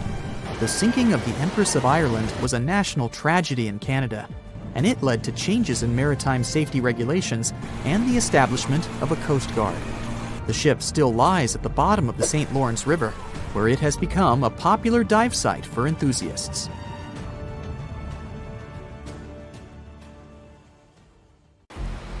Over a century ago, the Titanic struck an iceberg and sank to the bottom of the Atlantic Ocean. Of the 2,240 people on board, only around 700 survived. Since then, the tragedy has been the subject of endless movies, documentaries, and books. And though we've learned a lot about the ship and many of the people on board, we hardly know anything about the iceberg responsible for the catastrophe. especially anything concerning its size. But maybe we can find some clues. The Titanic was constructed by the White Star Line as part of its new fleet of passenger liners. At the time, it was the largest ship ever built, and it lived up to its name. The ship was 883 feet long, equal to 2.5 soccer fields placed end to end, and 175 feet tall, which is close to 10 giraffes standing on top of one another. From the waterline to the deck alone, the boat was 60 feet high. That's close to the height of a 4-story building. The Titanic was big enough to have veranda cafes, a restaurant, a reading and writing room, a Turkish bath, a gym, and squash courts. There was even space for a swimming pool. The liner could carry a total of 3,300 people, including 2,435 passengers and 900 crew members. Although luxury was important, safety was paramount. The Titanic had been designed to have 16 watertight compartments below its deck. If the ship's hull was somehow compromised in an accident, up to 4 of these compartments could take on the water, while the remaining 12 would keep the ship afloat. Philip Franklin, vice president of the White Star Line, said this was what made the ship truly remarkable. It's believed that the man said, "There is no danger the Titanic will sink. The boat is unsinkable, and nothing but inconvenience will be suffered by the passengers." He was so very wrong. The ship left England for its first and last voyage on April 10, 1912. And all it took was a single iceberg to bring that mighty vessel down. Icebergs are fascinating. They are formed during a process called calving, when large chunks of freshwater ice break free from glaciers and float away into open water. They eventually melt away and disappear. In the northern hemisphere, the majority of these icebergs come from Greenland. In the south, they come from Antarctica. What you see on top of the water is only a small portion of an iceberg. This is just the tip. Most of it, up to 90%, is hidden under the water. Only when you examine pictures of the entire thing can you truly appreciate how massive icebergs are. It's the part of the iceberg you can't see that is often the most dangerous. Beneath the waves, it can have jagged edges in random places. A ship can easily get too close without realizing it, resulting in serious damage to the bottom of the boat. And it's not just big icebergs you have to watch out for. Smaller ones, which are more difficult to spot, can prove to be just as dangerous. A growler, for example, is under 7 feet long, with just a bit more than 3 feet showing above the water.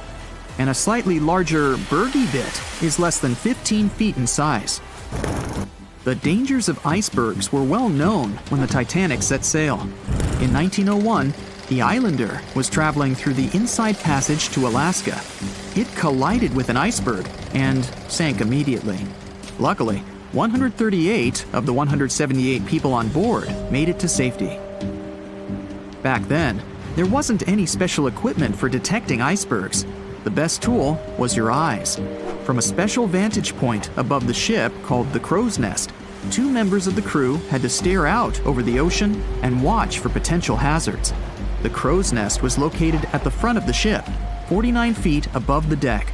It was attached to the mast. From this height, a person had a good view of the ocean. If they saw anything suspicious, they could ring a large bell to sound the alarm. After that, they could call from a special telephone to warn the captain of any danger. But imagine what a horrible job this would have been, especially on the night the Titanic sank. The crow's nest wasn't a warm and cozy room surrounded by windows. Instead, it was a large open tub exposed to the elements. On April 14, 1912, the air temperature was around 39 degrees Fahrenheit, which is close to freezing. With the ship moving at about 23 knots, more than 26 miles per hour, the sailors must have felt that frigid cold air pressing against any exposed skin. The only good thing about the job was that the shift only lasted 2 hours. Frederick Fleet was the sailor who actually spotted the iceberg that sank the Titanic. He was up in the crow's nest, working with Reginald Lee at the time. Fleet kept track of the left side of the ship, while Lee scanned the right. It was 10 p.m. when the 2 men started their shift. They had already been warned about the possibility of ice. But when you're cold and it's dark, it might feel like an impossible task. Even worse, the 2 men didn't even have binoculars to make the job any easier. Fleet would later insist that having binoculars would have prevented the tragedy. With about 20 minutes remaining on the job, the sailors noticed the iceberg. Fleet rang the bell, once, twice, and again. He then called up to the bridge to inform the crew. At first, the call seemed to come in the nick of time. The ship's engines reversed, and the massive ocean liner managed to turn. It wasn't enough to miss the iceberg, though. Ice showered down onto the ship's deck. The iceberg tore through the hull, and water flooded in. 2 hours and 40 minutes later, the Titanic was gone. And here we have clue number 1. The iceberg was big enough to be spotted with the unaided eye in the dark of the night without any binoculars. It was also tall enough for bits of ice to fall down onto the ship's deck. Since this all took place long before social media and smartphones, nobody on board would have been taking photos or videos at the time. So, of course, we don't have any footage of the actual iceberg. But there are photos of the possible iceberg from later that day. The SS Prinz Adalbert was sailing near the area on the morning of April 15, 1912. The steward on the ship had not yet heard about what had happened to the Titanic. But when he spotted an iceberg floating by, he was compelled to photograph it. Why? There was a line of red paint along the bottom of the iceberg, indicating that it had likely collided with a ship sometime within the previous 12 hours. A second photo was taken from a ship called the Minia, which was sent into the area to look for debris from the collision. Captain de Carteret said that among the wreckage, he had seen only one iceberg. He also noticed a streak of red paint on it. From the photos and witness accounts, newspaper reports estimated the iceberg to be 50 to 100 feet high and 200 to 400 feet long. That's clue number 2. The iceberg that hit the Titanic probably started its ocean journey from Greenland's coast, heading past the Baffin Bay to the Davis Strait. From here, it must have slipped through the Labrador Sea and finally reached the Atlantic. And that, in itself, is pretty impressive. The glaciers in Greenland create between 15,000 to 30,000 icebergs each year. Some small, some big. Of these, a mere 1% will actually make it to the Atlantic. The others simply melt along the way. We know that the temperature of the Atlantic Ocean, where the sinking took place, was around 28 degrees Fahrenheit. That's below freezing. For humans, this could cause frostbite or hypothermia. But that temperature is actually warm for an iceberg. Most would only last 2 to 3 years in the North Atlantic, slowly melting into the warmer water. Based on this, it's likely that the Titanic's iceberg left Greenland in 1910 or 1911 and was fully melted by late 1912 or 1913. But since it did make it to the Atlantic and managed to cause significant damage to the ship, we have clue number 3. We will never know for certain the size of the iceberg from that day, but we do know that it definitely wasn't a growler or a bergy bit. Both those types of icebergs are much too small. And if the ice was indeed scattered across the deck during the collision, the iceberg must have been a little taller than 60 feet. The newspaper estimates are probably as close as we're going to get.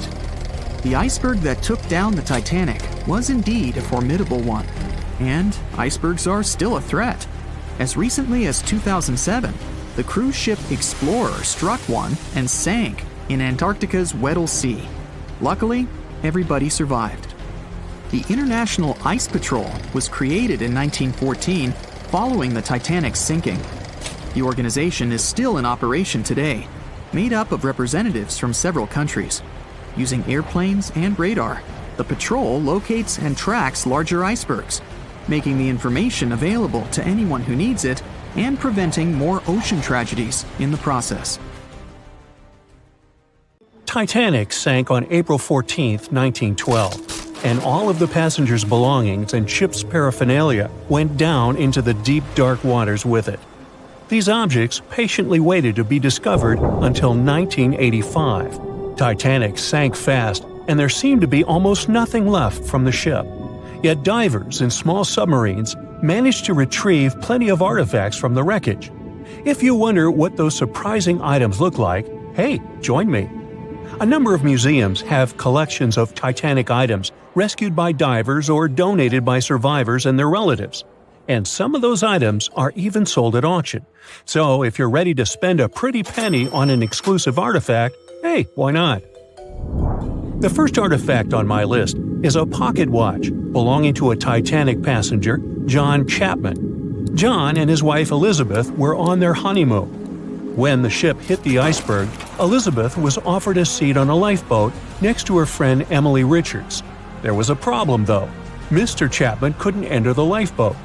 Elizabeth turned to her friend Emily and said, "Farewell. If John can't go, I won't go either." Now, that's what I call true love. After a short time, the ship went under. If we step back and return to Chapman's pocket watch, we'll notice one more heartbreaking detail. Experts believe the watch stopped around the time the ship finally submerged. Do you remember the iconic scene in the Titanic movie where the ship's band continued to play while the ship was sinking? The violin, played by the real musician, was sold in an auction for $1.7 million in 2013. They say the band played Nearer My God to Thee as the ocean liner sank. Since we started talking about the band, we might as well shed light on a piece of music found on the ship. It was the song "Put Your Arms Around Me, Honey." Considering the fact that paper gets ruined almost instantly when it meets with water, it's a miracle to see those documents. Another saved paper document is the lunch menu. The first-class passengers wore their beautiful dresses and enjoyed their meals without knowing that it was their last lunch. This unique item was auctioned for $122,000. Meals were offered based on class. For instance, a first-class passenger would eat roasted turkey with cranberry sauce, spring lamb, or baked haddock. In comparison, a third-class lunch consists of stuff like rice soup, fresh bread, roast beef, and brown gravy. There were also cabin biscuits, which the passengers would eat to diminish seasickness. It wasn't just the menu. A VIP ticket was also retrieved. The ticket number is still readable, 1342. Number 5 is Edwardian perfume samples. A chemist named Adolf Saalfeld stepped onto the Titanic with various perfume bottle samples. Why did he bring these samples with him? Well, Saalfeld planned to open a fragrance store in America. 61 vials of perfume sank with the ship. Luckily, their owner managed to survive and get there safely, but his samples sank and were only rediscovered some time ago by the divers. When we accidentally drop a plate, it usually shatters into pieces. Now, there's a question. Do you think an unbroken plate can be recovered from Titanic? The answer is yes. Original White Star tableware is proof. Apparently, each class of passengers didn't just get different meals, but was also served with different types of plates. The retrieved plates have a green and brown floral motif. The edges have a gold rim, and there's a logo in the center. By the way, they're sold at auction, and you can find them online. Let's carry on with touching personal stories. The love story of Rose and Jack that we see in the movie is fictional, but the ship surely witnessed many romantic tales. Here's a love letter to prove this. The messages tell us a story about how life was on the ship during the last few days. It was written by Kate Buss on April 10th. She mentioned how seasick she felt and other things, such as she was supposed to go to dinner in a half an hour. This letter wasn't the only letter divers took to the surface. For example, there's the letter Esther Hart wrote to her little daughter, Ava. It was sold at auction for £119,000. This letter is probably the last letter written on board, since it was completed only 8 hours before the tragedy. The letter is not that damaged because it was in the pocket of Esther's husband's coat. Another letter we can mention is Dr. John Simpson's letter. Those words were the last words that he wrote to his mother. Let me introduce you to Edith Rosenbaum. She was on the ship with her lucky toy pig. Edith had been severely injured in an accident before she sailed on the big ship. The toy was a present from her mother as moral support for her recuperation process. It was actually a music box in the shape of a pig. Edith used it to calm frightened young people in the same lifeboat. The next item on the list is the scout whistle of Lillian Winifred Bentham. She was a second-class passenger. On that terrible night, Lillian was in her stateroom. She didn't believe that the Titanic could sink. After all, it was the unsinkable ship. Her friend came to her and convinced her to hop into a lifeboat. Only then did she realize how serious the situation was. Moments later, she saw the ship break into two parts. As the lifeboat floated into the night, Lillian saw a crewman who was also rescued. Without a second thought, she wrapped the man with her fur coat. It was freezing, so she probably saved the man's life by doing that. The young man wanted to thank her for her kindness, so he gave Lillian a scout whistle. It was the whistle he used throughout the night to call for help. This pair of white gloves is one of the rarest artifacts recovered from Titanic. These cotton gloves belong to a gentleman. The owner's identity is unknown. Fabric can't last underwater for decades, but these gloves look fine, and you can still see the fine detailing and elegance. An alarm bell has also been found. Yes, that's the famous bell, the one that rang to warn people about the iceberg. Frederick Fleet and Reginald Lee were on lookout duty the night of the accident. Both of them survived. Fleet was the one who saw the iceberg before the ship struck it. What's ironic is that Fleet and Lee didn't have access to binoculars. They were stored in a locker in the crow's nest, but the key to the locker was in the pocket of a crew member who was reassigned to another ship at the last minute and didn't leave the key. They could have seen the iceberg sooner if they had had pairs of binoculars. If they had had it, the Titanic could have gotten out of the way. Divers discovered not just belongings of passengers or the crew, but also pieces belonging to the ship itself. Our next artifact is the Grand Staircase. Some parts of this iconic structure are recovered from the wreck. Turns out that this staircase became a meeting spot among first-class passengers. If they wanted to visit the Turkish baths for a spa day or eat dinner, they met at the staircase and went together. This staircase was a sign of how luxurious some parts of Titanic were. Another miraculously saved object that belongs to the ship is its plan. It was one of the most expensive artifacts sold at auction. The plan is around 30 feet wide. What else? The logometer was also discovered. It's a device used to check the sailing speed of the ship and the distance it covers. The experts say that from the start at noon on April 14th, the device logged 268 nautical miles. And there's more. A giant chunk of hull, known as the Big Piece, was also found. This fellow weighs 15 tons.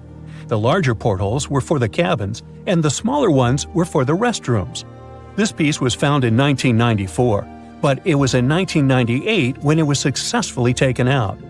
After all these years spent underwater, it was swarming with sea life. Still surprisingly, the portholes still had glass. Now, let's assume you were a diver and you could only take out one of these objects. Which one would you pick? Have you ever wondered how much of the Titanic is left these days?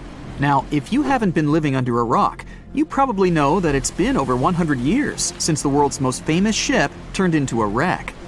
The RMS Titanic, the world's largest sea liner from the beginning of the 1900s, sank during its maiden voyage, just a few days after leaving port.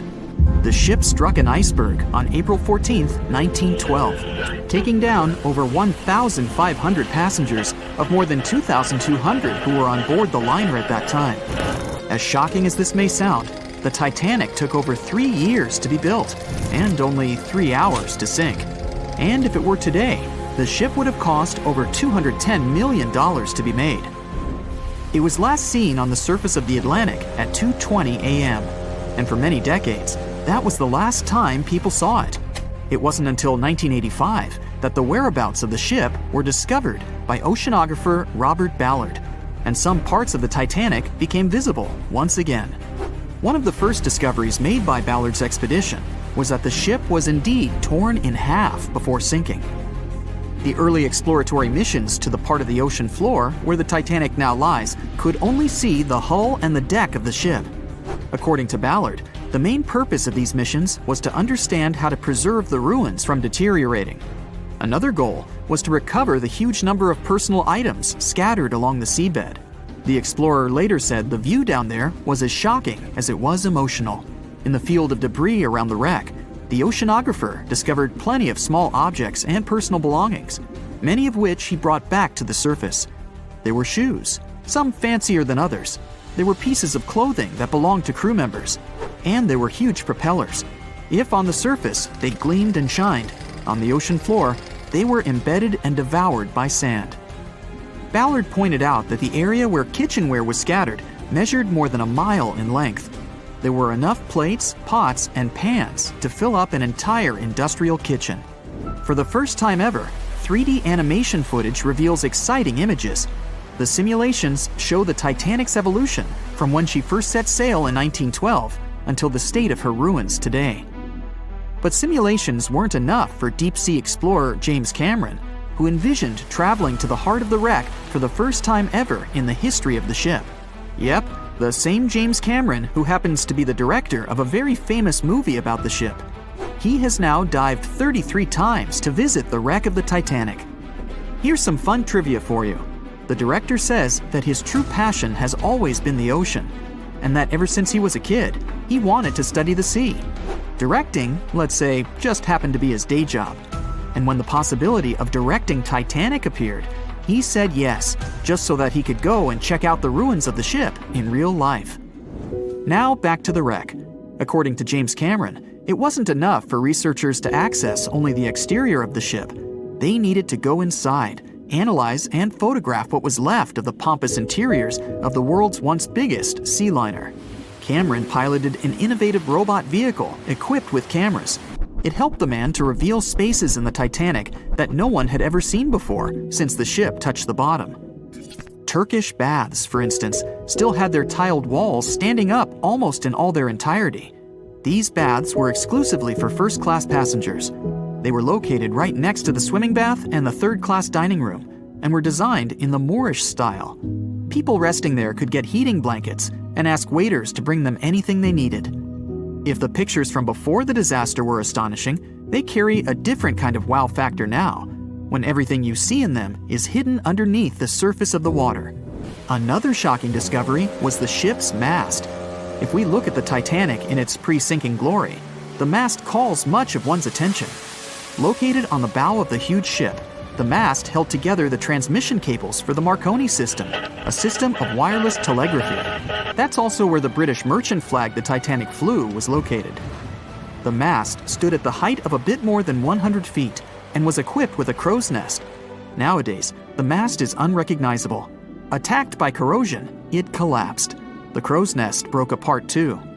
Now we can see why the modern-day Titanic is a real treasure for deep-sea explorers.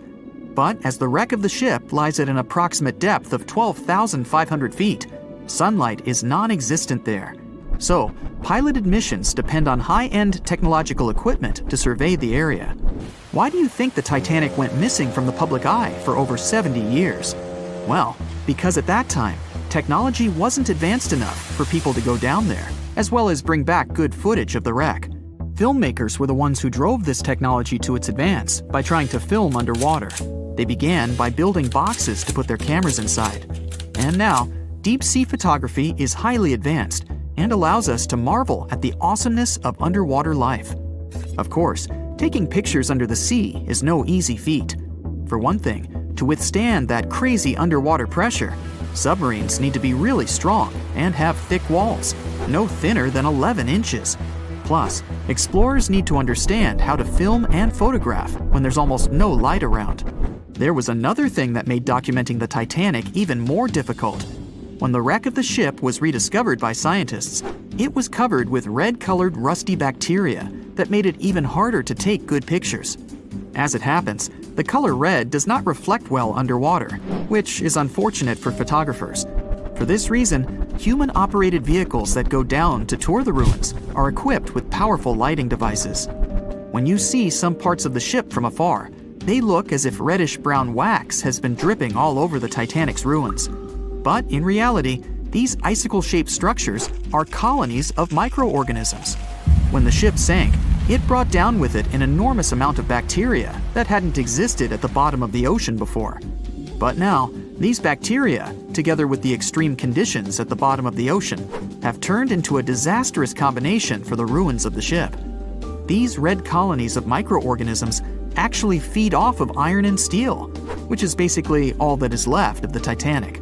One kind of those microorganisms are bacteria called Halomonas titanicae.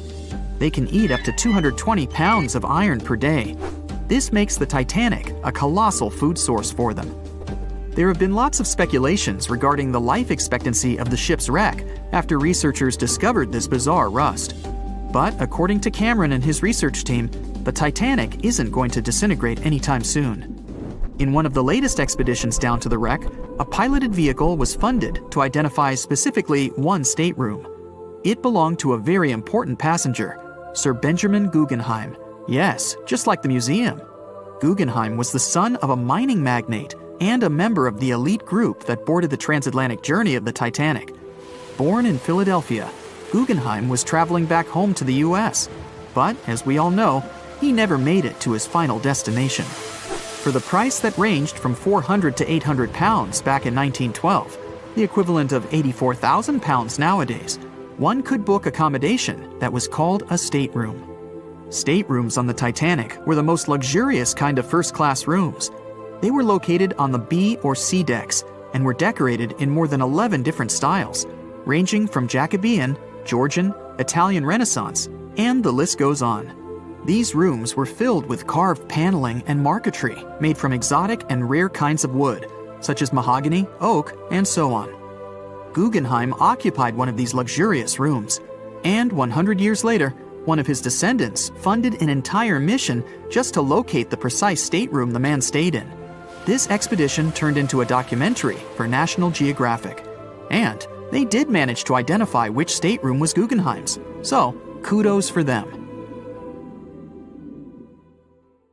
It was the start of 1912. A giant chunk of ice broke off a glacier in southwest Greenland. The ice was made up of snow that had fallen thousands of years before the event, perhaps as far back as when mammoths still roamed the earth. The iceberg started its journey. It was a huge thing, more than 1,700 feet long and weighing over 75 million tons. It was also a very peaceful chunk of ice.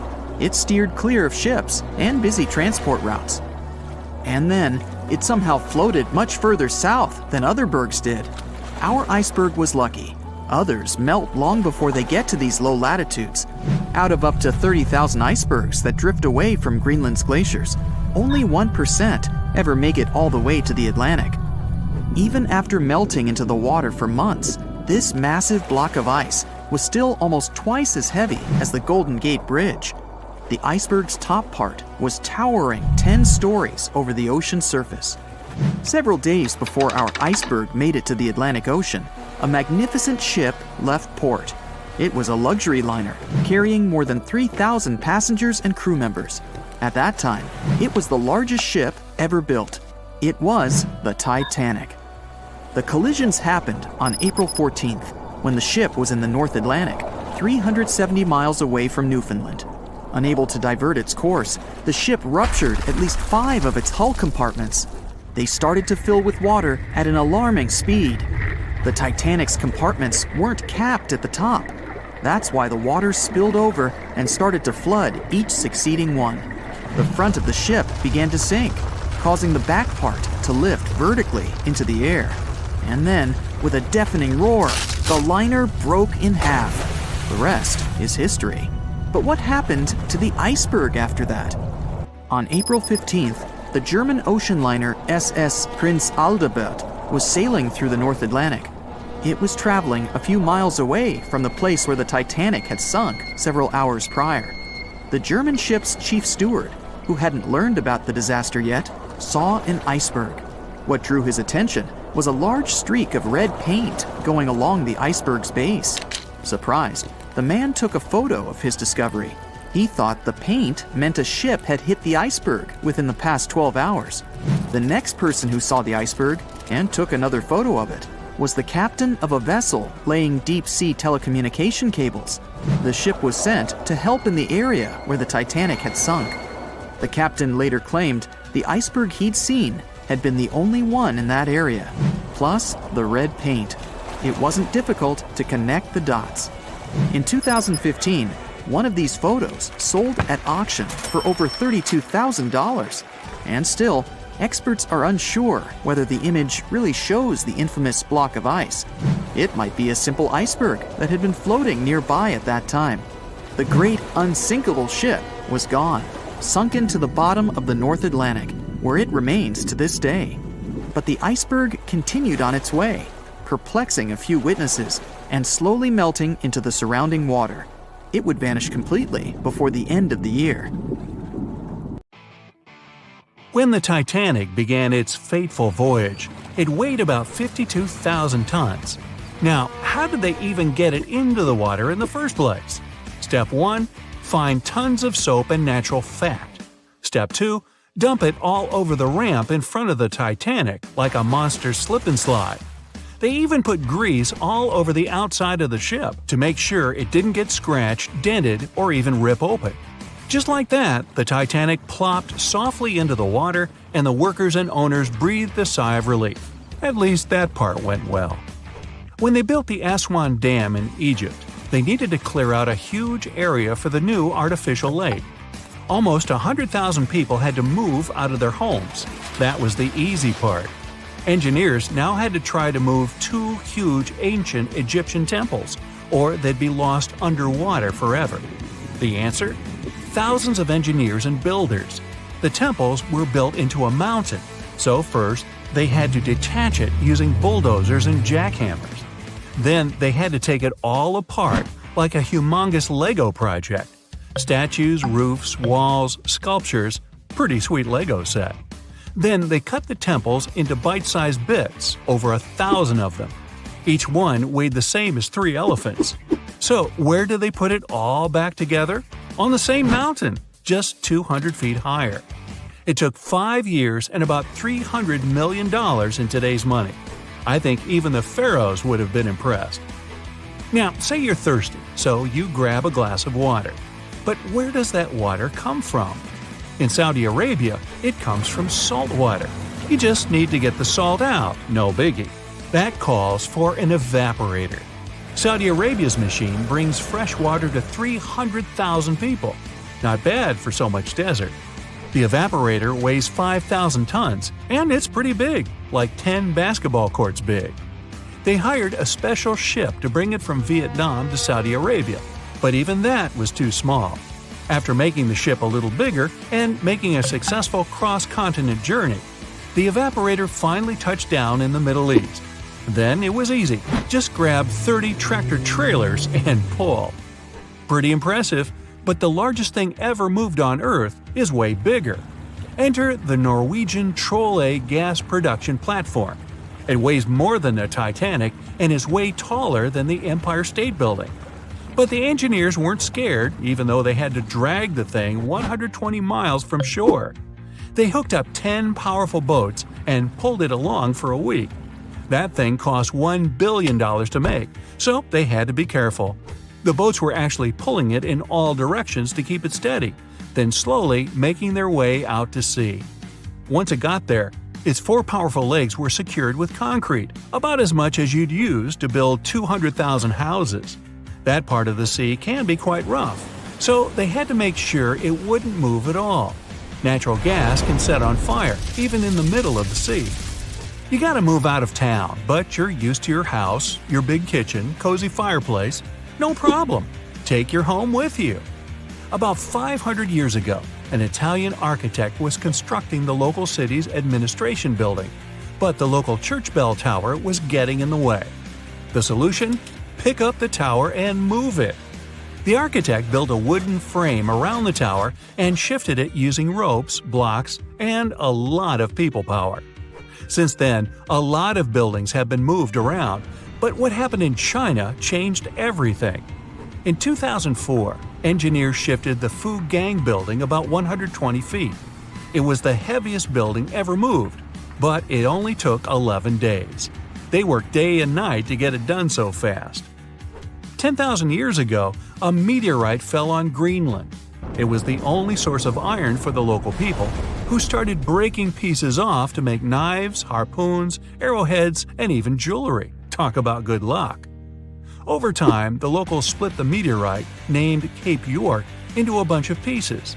Arctic explorer Robert Peary wanted to bring the biggest piece back to the U.S.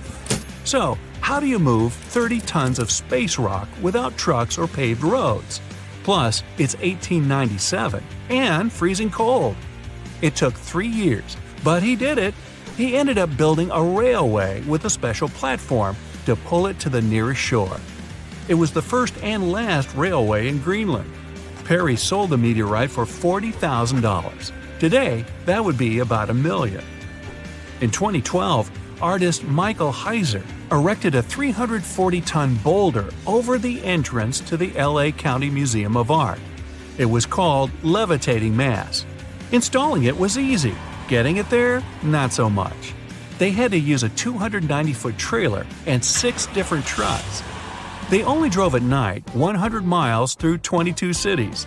The most insane part, it ended up costing $10 million. The Swedish ship Vasa, built about 400 years ago, was almost a celebrity.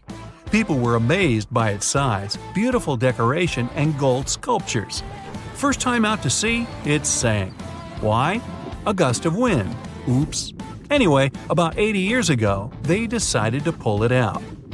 One plan was to fill it with ping pong balls and freeze it in a block of ice. But instead, they just tied some ropes around it and used 18 lifts to drag it along the seabed to a shallow area. From there, it was pretty easy to lift it out. It was mostly made of wood, not much metal. The ship survived quite well because of the cold seawater and even floated by itself. The shuttle Endeavour flew 25 missions into space, and in 2012, NASA decided it deserved a break. Its retirement home would be the California Science Center. The massive shuttle was loaded onto trailers and driven through LA at the amazing speed of 2 miles per hour. It was the first and probably last time that a spaceship would drive through a big city. They had to clear a pretty big path and ended up chopping down a lot of pesky things like lampposts, traffic lights, power lines, even over 400 trees. But don't worry, they raised a lot of money from the whole thing, enough to plant over 800 new trees. The Statue of Liberty wasn't built in the USA. It was built in France. After 9 years of hard work and a serious amount of copper and iron, she was ready to be given to the United States as a token of friendship. Sending it by mail would take way too much bubble wrap, so they decided to ship it instead. The statue was cut into 350 pieces, loaded into crates, and shipped over to New York. It took them 4 months to assemble all the pieces back together. Talk about Humpty Dumpty. Meet Bagger 288, a self-propelled excavator and the largest land transport on the planet. This beast can shift thousands of cars worth of dirt a day. It finished work in one quarry and had to move on to another. Taking it apart, shipping it, and putting it back together would have been ridiculous. So it just drove over there. It took 3 weeks and only moved at half a mile per hour. To stop it from wrecking everything it drove over, engineers walked ahead, planting grass and covering roads with gravel and dirt. Now, you're walking down the street in France, see a couple of cafes, maybe a nice bakery, and the world's largest gas turbine, named Harriet. Harriet's job? Keep the lights on in over 700,000 French homes. This mammoth turbine weighs as much as 2 jumbo jets and had to travel through France, Germany, Belgium, and the Netherlands. Hey, let's go Dutch! The Great Pyramid of Giza in Egypt is made up of more than 2 million huge blocks of stone. No trailers, no tractors, just some good old-fashioned muscle power. Each block weighs more than 2.5 tons. That's like 30 of me. These guys didn't even have strong metals like iron or steel. They mostly used pieces of wood and stone hammers. They said it was the most technologically advanced ship. They said it was unsinkable. And when it sank, they made a movie about it. These were the main reasons why the Titanic disaster became world famous. But unfortunately, this is not the only large-scale shipwreck. And sadly, there have been cases much worse than the tragedy of the Titanic. One of them occurred on April 27, 1865. The Sultana steamboat carried passengers and cargo daily, between St. Louis and New Orleans. It was a pretty large wooden boat with 3 decks and was 260 feet long and 70 feet wide, almost twice the size of a basketball court. The ship could carry about 350 passengers, but on that unfortunate day, more than 2,000 people were on it. On April 23rd, she was making a routine voyage from New Orleans when it broke down. Something was wrong with the boiler, so the vessel docked in Vicksburg for repairs. At the port, the ship's captain, James Cass Mason, found out about an excellent opportunity to earn a lot of money. All he needed to do was to transfer a large group of former prisoners to the north. The captain agreed to do it, but the problem was that the boiler required a lot of time to repair. Mason was afraid that his competitors would take the job, so he decided to sail despite the malfunction the ship had. He patched up the holes in the boiler instead of a big repair and invited all the ex-prisoners on board. So, there was a broken boiler, an excess number of passengers, a lack of lifeboats, and not the best river conditions. Also, the captain refused to send the ex-prisoners to the hold, so they were all with ordinary passengers. There were strong chances for a shipwreck, but the greedy desire to earn more money was stronger. The Sultana went on a voyage and sailed up the river for 2 days. At this time, one of the biggest Mississippi floods in history began. The river overflowed its shores because of the flood, with the water level rising several feet. All the trees on the shore disappeared, and only the tops were sticking out of the water. The ship sailed opposite this powerful current, making the boiler work too hard.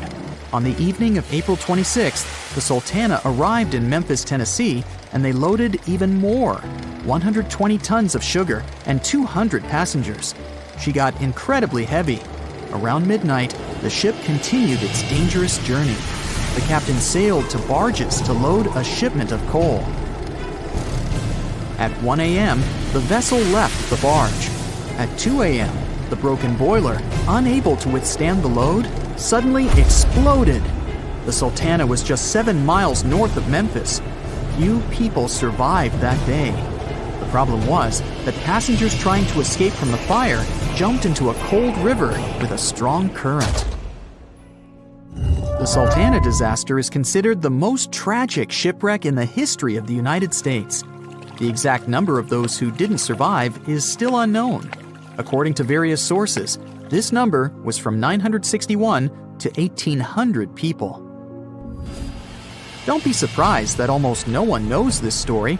There were many more survivors in the Titanic tragedy, and everybody heard about it. But the Sultana sank during one high-profile event. 12 days before the shipwreck, the country lost Abraham Lincoln. People hadn't yet recovered from this news, so no one paid much attention to the tragedy of the Sultana. Many catastrophes happened quite recently by historical standards. One of them occurred in 2002. The ferry La Jula was a Senegalese vessel. The ferry sailed twice a week, mainly along the coast of Dakar, carrying passengers who traded mango and palm oil. It made daily voyages and never faced severe problems thanks to modern rescue equipment and good repair service.